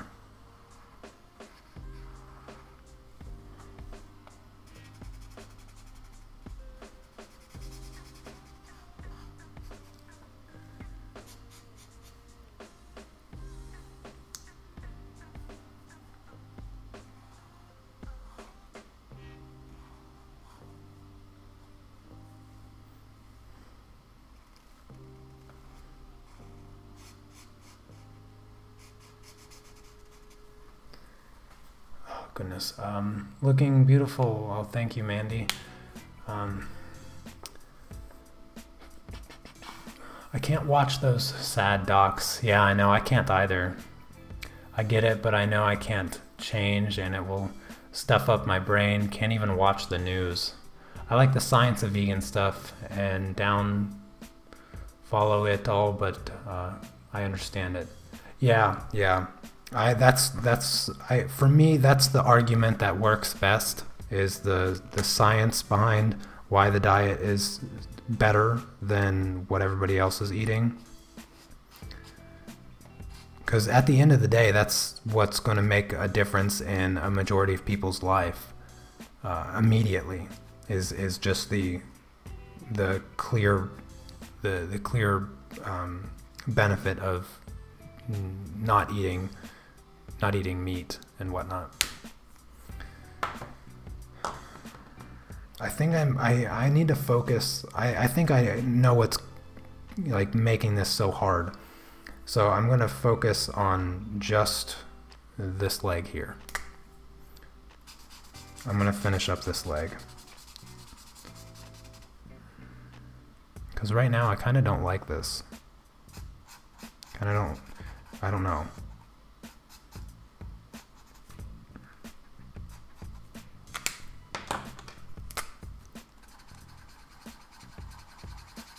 So I'm just going to focus right here on this leg.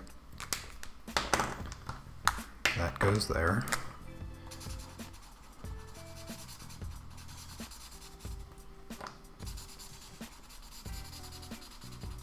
Try to blend out these colors a bit better.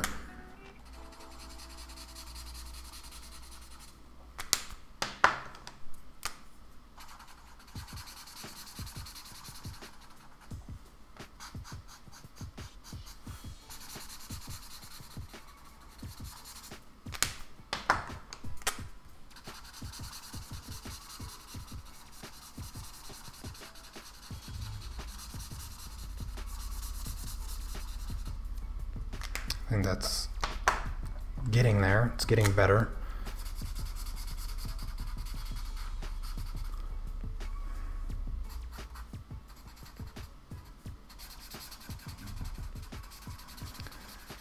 Oh goodness.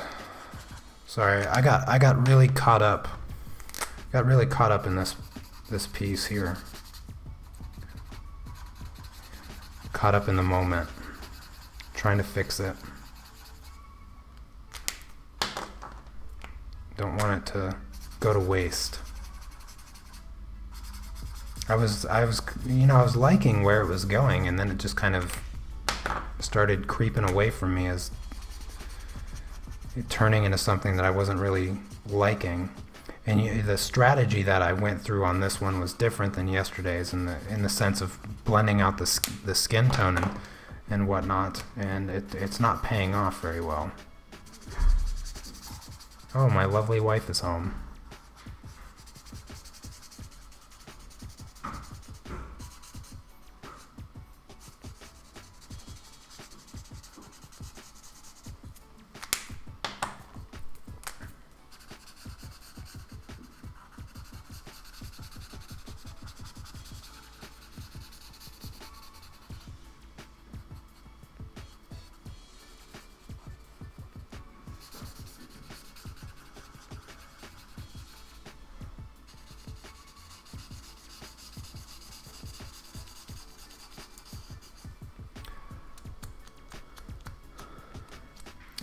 They trained some students to get that. The live stream welcomes you home, cuteness. Kohanya.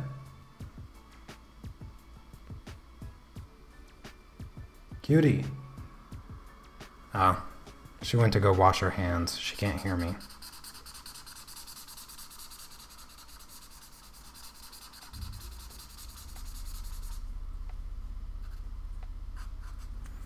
Okay. It's starting to blend out.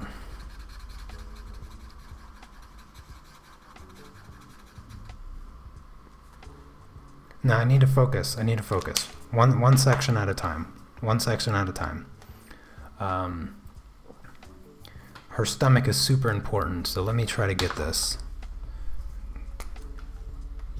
Especially her belly button right there. The stream welcomes you home. How can they know? Because I said that you just came home. You can't spread the information everywhere. I will tell anybody I want. That's super wrong. It's... What is the word? I don't know. Something secret? It's not a secret. Something secret. Top secret? No. Something. Hello, people.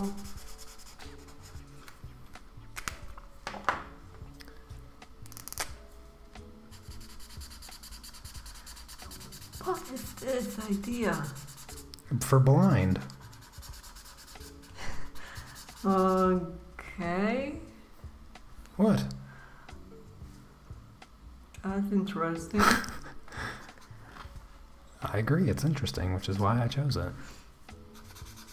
But I'm super struggling right now. I can't get it to work. Colors? Yeah. Did you choose the brown ones? I chose the best ones that I had for as close as the colors that I needed for this piece. You should have changed the colors of your piece. Well, I adjusted the colors. Like I created that in Photoshop first and chose the colors that best suited what I was doing.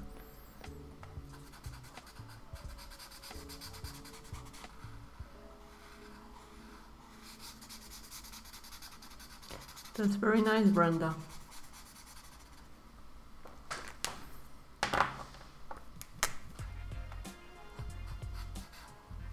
So it's gonna take all evening, huh? Well, I'm hoping not. I'm not really rushing right now, but I'm trying to get it done quickly. Do you want to sit down and chat with people? Pull up a chair and hang out with us? No, they don't want me. Yeah. They prefer you in Inktober. Quit tugging on me. I will do as much tugging as I want.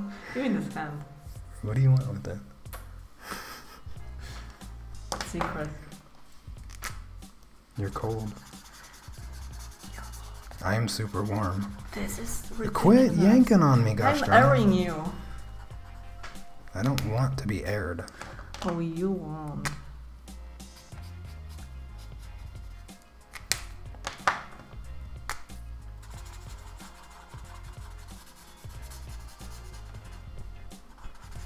Maybe you don't need this hoodie.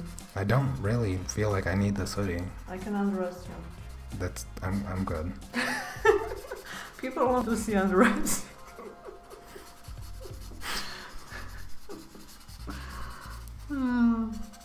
Sweetie. What? Does Mrs. Unmask mean it's personal? Asked Mandy. Does Unmask? What do you mean? Quit petting me. Do you people want me to pet Unmask? I like it. Do I think your art will allow you to travel around the world? Hopefully sometime in the future. What are you fixing for dinner? Yeah, what do I be doing for dinner? I was thinking kluski, and I could make gravy out of the... We still have sauce. I know. Oh, I was going to text you and see if you'd get a couple baguette, but I wanted to do kluski. You're lucky you didn't do it. Why? 'Cause Sending me out for shopping, this is super wrong. I have life too. whatever you say. Hello, Hilda.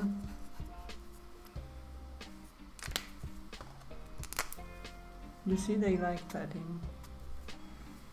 No, we are eating the leftovers of your sauce. And With with leftovers of noodles, which is half a bag. oh, And then kasha that you hate with your sauce. It's your fault we don't have any baguettes in this house. it's not really my fault. It's not like I ate all the baguettes. You didn't get any. Neither did you.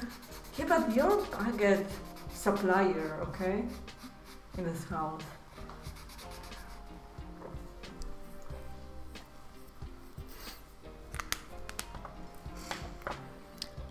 Yes, we do hang. They want you to hang. Yeah, that's very nice. I love to creep on this chat, but Yeah. I still have some life. Okay, no comment. Are you're trying to warm your hands up? No, I'm standing here for no good reason. Because you secretly know you want to join the chat.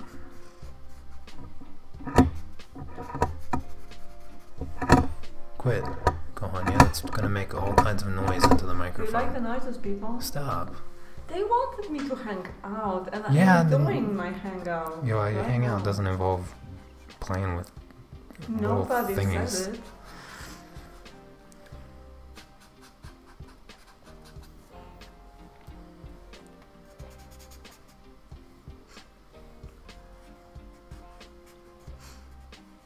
Quit sniffling. I got runny nose.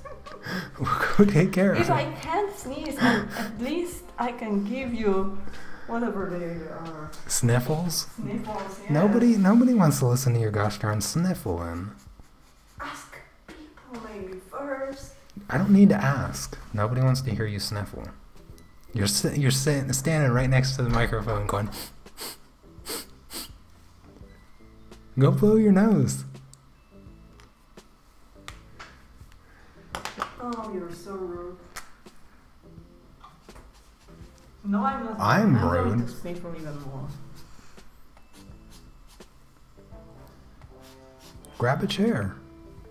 Stay a while. They want you. Yeah, this is another thing, people. I don't have real chair in this house. Hey, whose fault is that? Yours. Because when we were at IKEA, I said, I'm going to get this chair. Do you want one? I said, You're we like, spent "No." so much money on this stuff already. I can live without a chair for some time. And no chair came. You know, and I don't have mirror as well, people. No. I want to sniffle. Sniffle? Sniffle? What else I don't have? There is one more thing I don't have. I want waffle maker and something else that I can't remember. Why are you telling them this? So they bug you to get me these things, Oh, jeez. right? My lovely people. You see, they already evacuated. There is maybe just Mandy. Yeah. She's regretting right now what she said.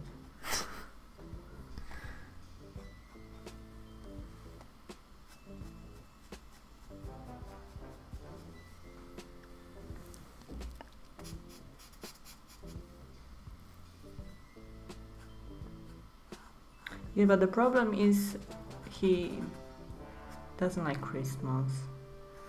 And he doesn't want to give me any Christmas presents.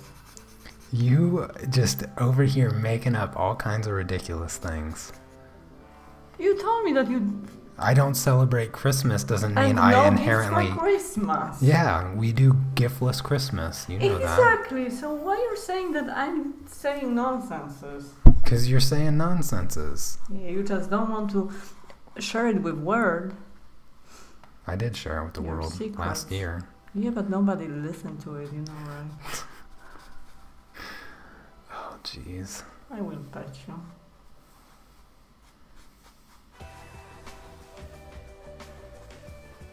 Isn't that soothing? It's kind of soothing.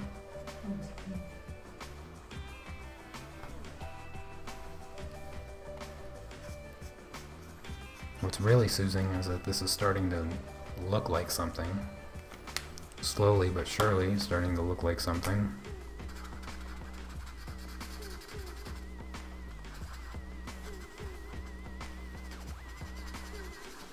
You should check the chat. I think you lost something that people maybe said around the time I came. So go scroll it. No, I didn't. Why? So you're not something like rude person? And I can leave? You can leave. Ow! It was your locks. I wouldn't hurt you. I'm sorry. It's not my fault you have so many hairs and they can hurt you. If you smack me with my hairs, I wouldn't feel anything. Oh, I guess that justifies it then, huh? Almost.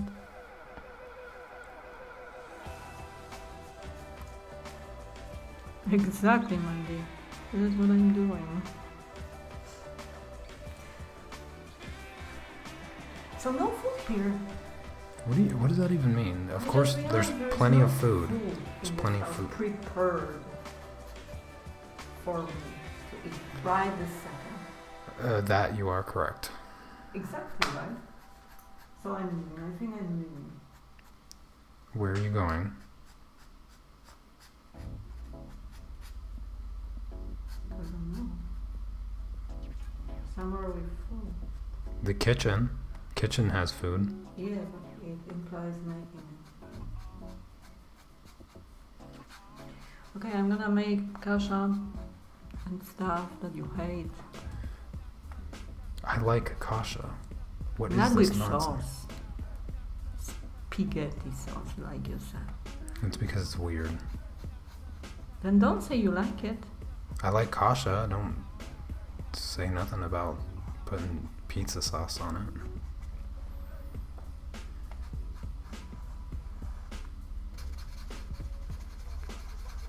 I think I'm gonna creep on the strut in the kitchen. I am not surprised by hearing that. And you're happy to hear it, huh? You see, nobody's talking to you anymore. There's just Mandy. Yeah. Well, they're probably as bored with me working on this as I am, because it's taken so long. Yeah, but great pieces need. Huh? Great pieces need. Yeah. Something. Well, it's starting to come together a little bit. Yeah. It looks like something.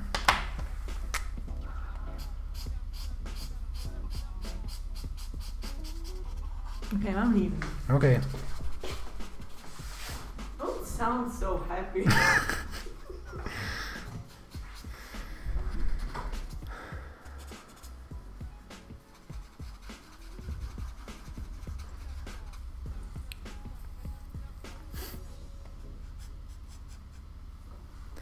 All right. So it's sort of kind of working a little bit. I feel like I'm missing one color though. I feel like there's like this missing color to take me.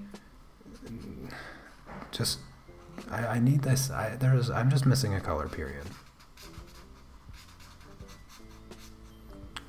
I felt really prepared for this, and now I feel like there's just a tiny thing missing.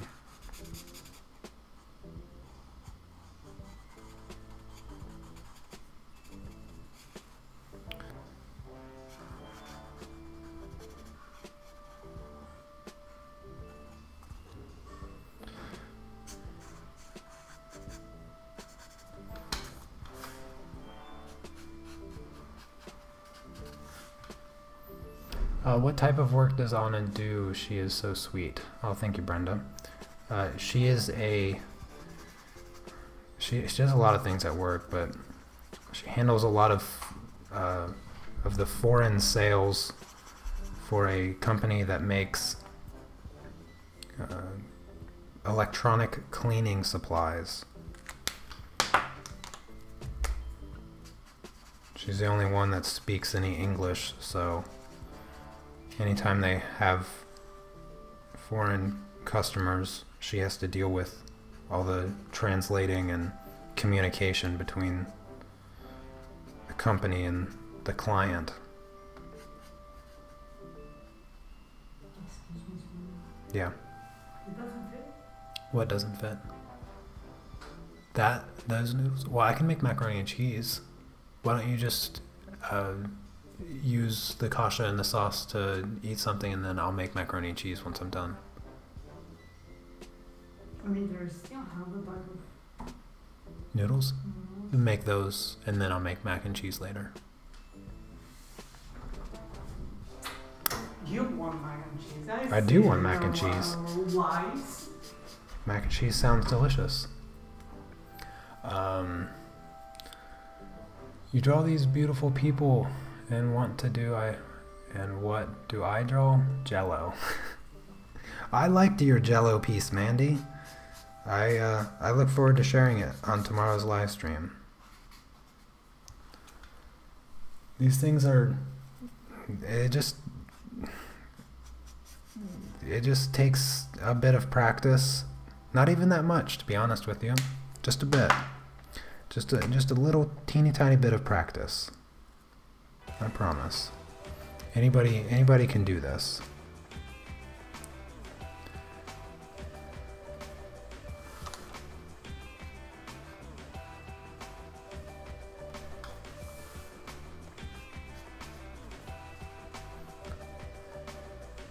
I think I'm about to get to the face, finally. I left that for last because I was really kind of worried about how this was going to look. But I think I'm good with the body.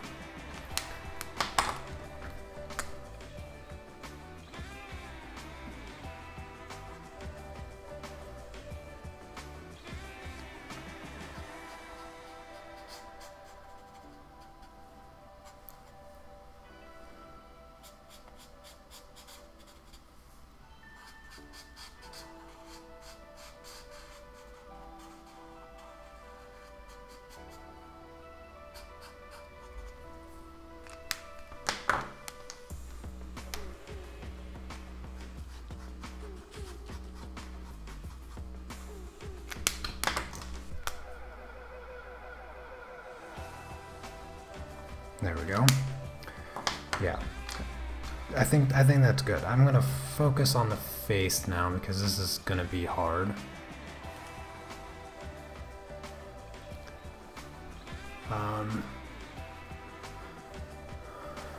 Oh god, I have to go to my department head meeting. Okay, Mandy, you take care.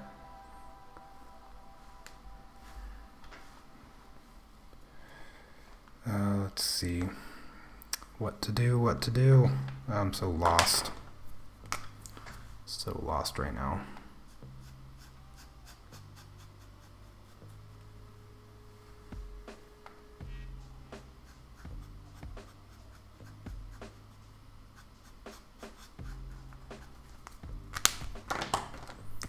I'm gonna try to finish this up in the next 20 minutes. I think that's a doable thing. So be done in 20 minutes. Just have the face and the hair left, really. So I think I'm good with the body. I'm gonna take a bit of the pink. Wait, which purple do I want? I don't know. I'm just gonna try this. I might regret this, but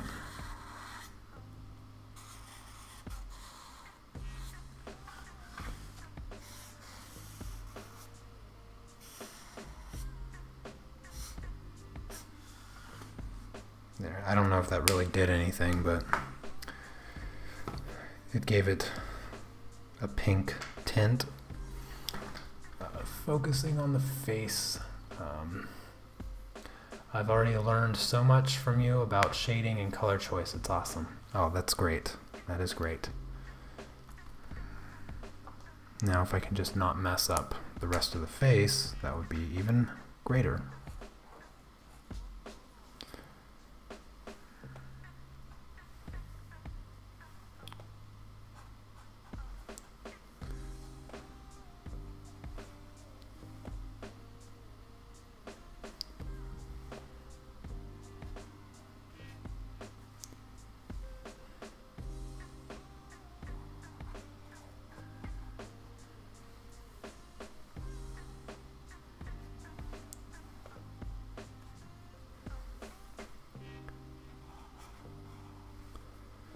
This is going to make or break the rest of this drawing here.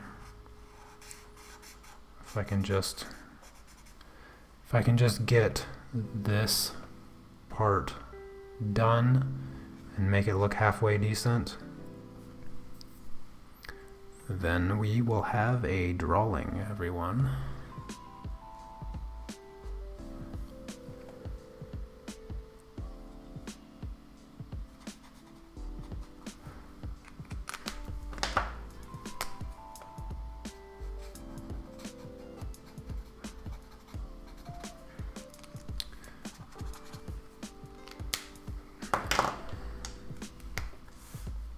I apologize for the weirdness that this live stream took. I feel like it went way far left there for a little while. Hopefully you guys are still with me. Chat has slowed down significantly, so let me know if you're still there.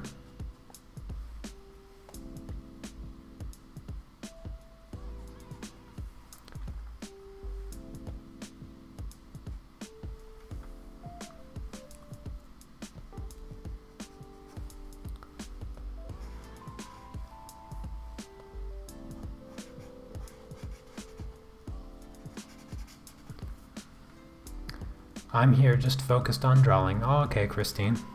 That's great. I hope your drawing's coming out a little bit better than mine is. It's a little frustrating right now. But I hope you guys still like it in the end.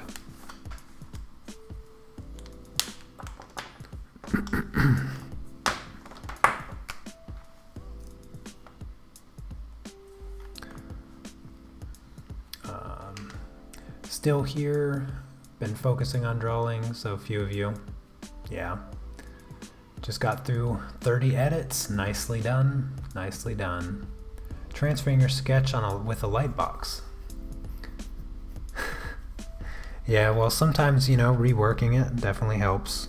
You know, tracing it over to a clean piece of paper.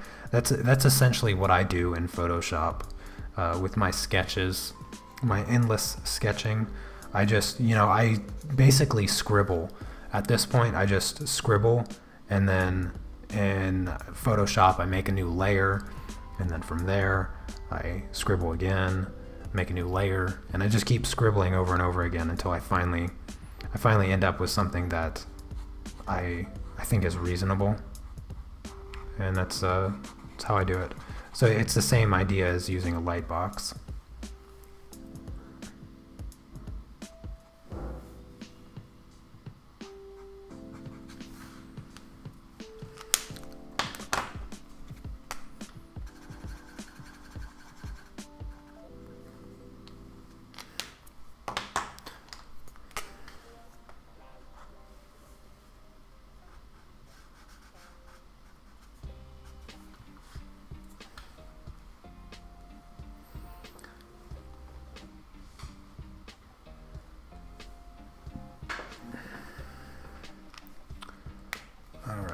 Let's see.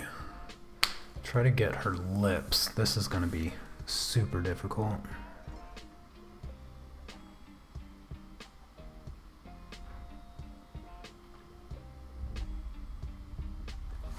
I can't draw lips as it is, and doing it in marker is just a nightmare.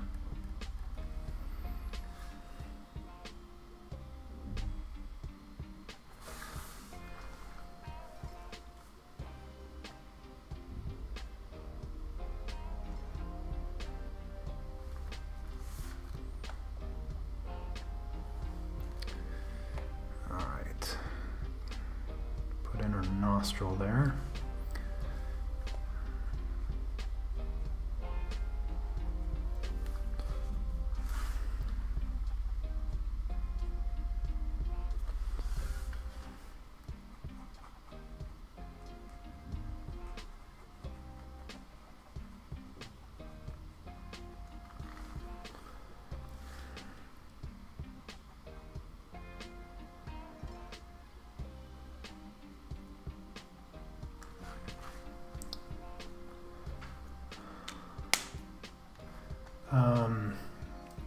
Do you use Photoshop in the cloud? I use Photoshop CC, if that's what you mean. If so, what do you think of the new features that got released? I honestly don't even know.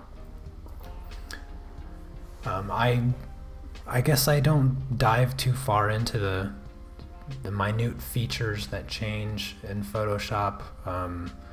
Not even sure what new features I got. I think I was in CS7 or 8. I don't even know which one I 6. I think I was in Photoshop CS6 when I upgraded to CC. And I don't even feel like I got anything new. I know there was a ton of stuff, but I kind of just use Photoshop the same way all the time, and so I don't really know what else I got in the whole upgrading process of it all.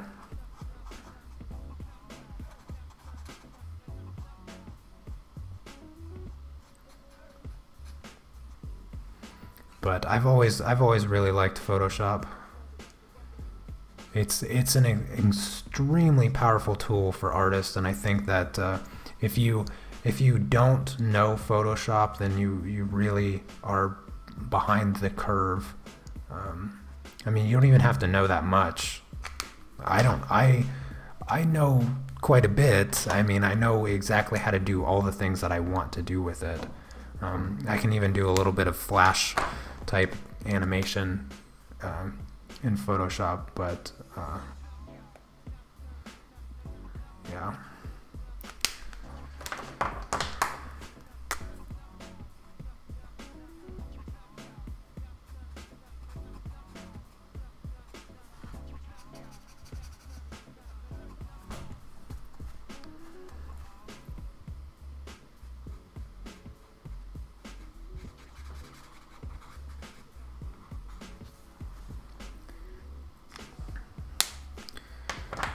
Alright, oh, her hair, oh my gosh.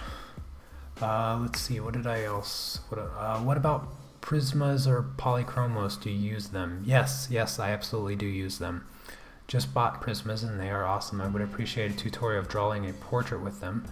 Well, Evelyn, actually I'm in the midst of drawing a portrait right now using a combination of Prismacolors.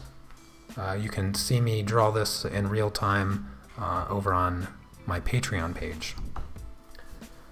That's currently what I'm working on over there, and I will be live streaming again this Friday over on Patreon. Alright, let's grab this here and sketch in some hair.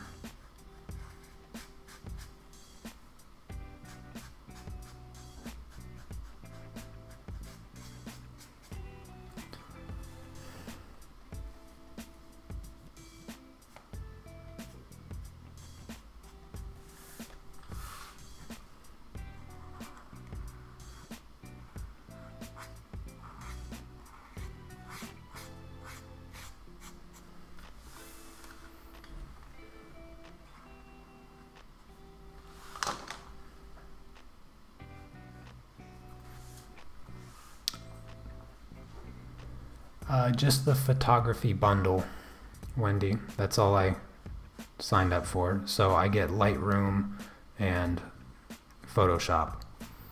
I considered doing the animation one because I kind of wanted to get into doing that, but gosh, I'm already spread out so thin.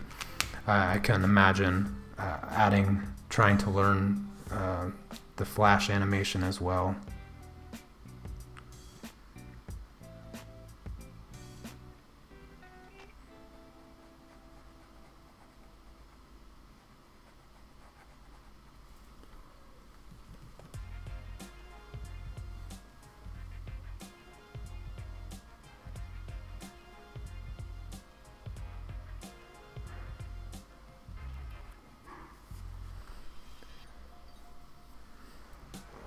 I'm sorry, I probably missed a few things in the chat.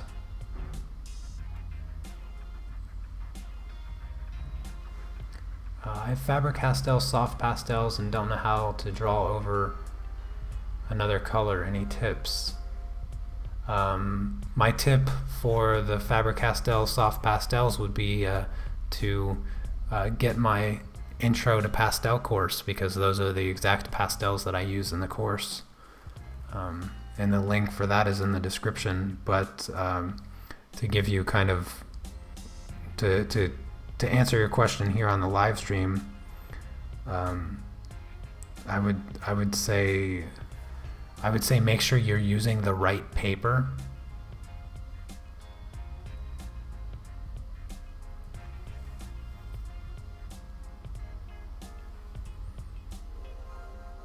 Yes, the background of that portrait that I showed, that's done in pencil.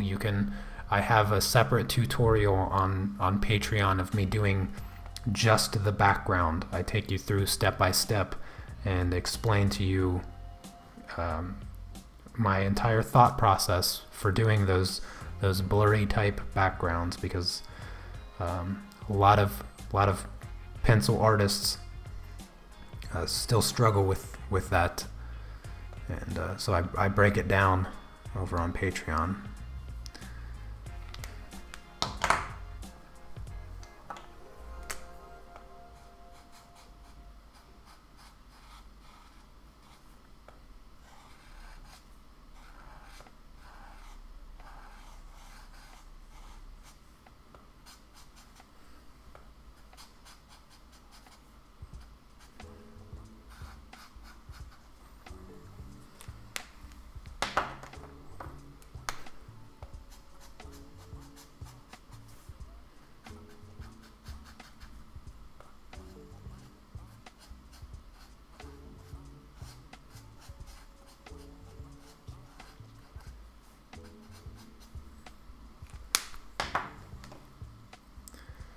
Do I ever use pan pastels? Yes, I do. Not too often though. Price line. The size of the paper is not what matters. If you're using pastels, the kind of paper is what matters. So the papers that I recommend are, if you want to go on a budget side, like extreme budget, to practice pastels, you can get the Canson Magenta paper. If you want to go to do much better, kind of like professional level pastel work, you're going to want either the UArt paper or the Canson Magenta Touch paper or the Clairefontaine Pastel Matte. So when you're using pastels, the paper choice is the #1 concern in regards to whether or not you're going to be successful with the medium.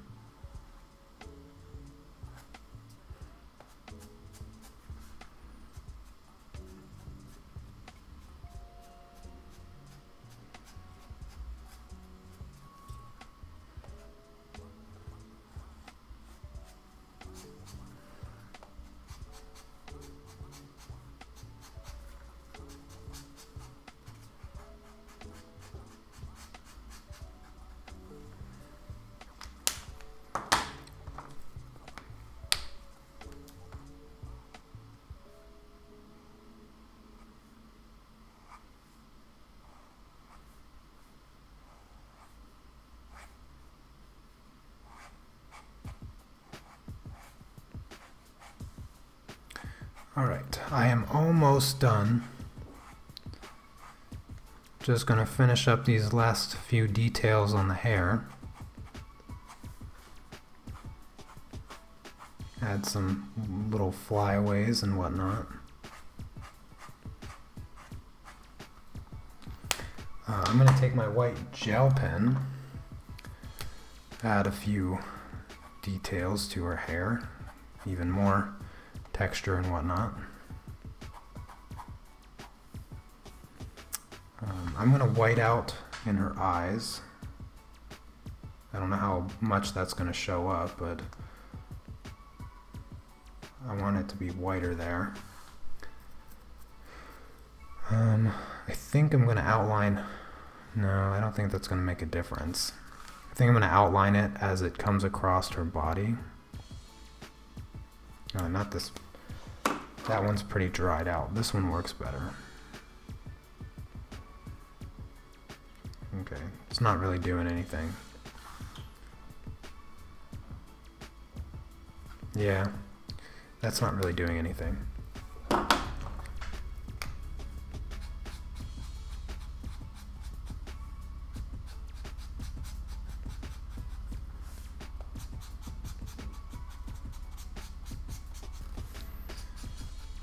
yeah, I think that's gonna be done. I think I'm gonna call it a day. I've been streaming for way too long. You guys have been extremely patient with me. It's not. I don't think it's as good as yesterday's. But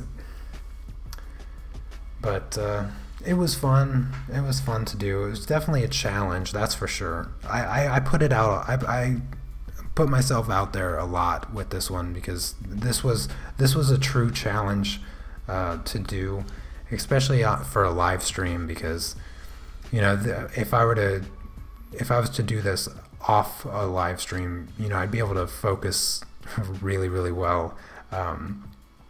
But regardless, I like the way that it came out. I don't know, maybe there's a few corrective things I could do to it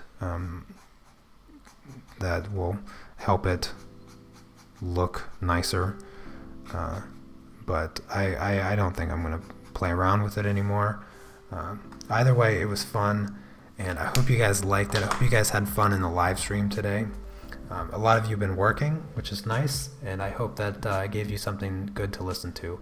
And I will see you all tomorrow. Don't forget to send me your Inktober pieces as well. Take care. Peace.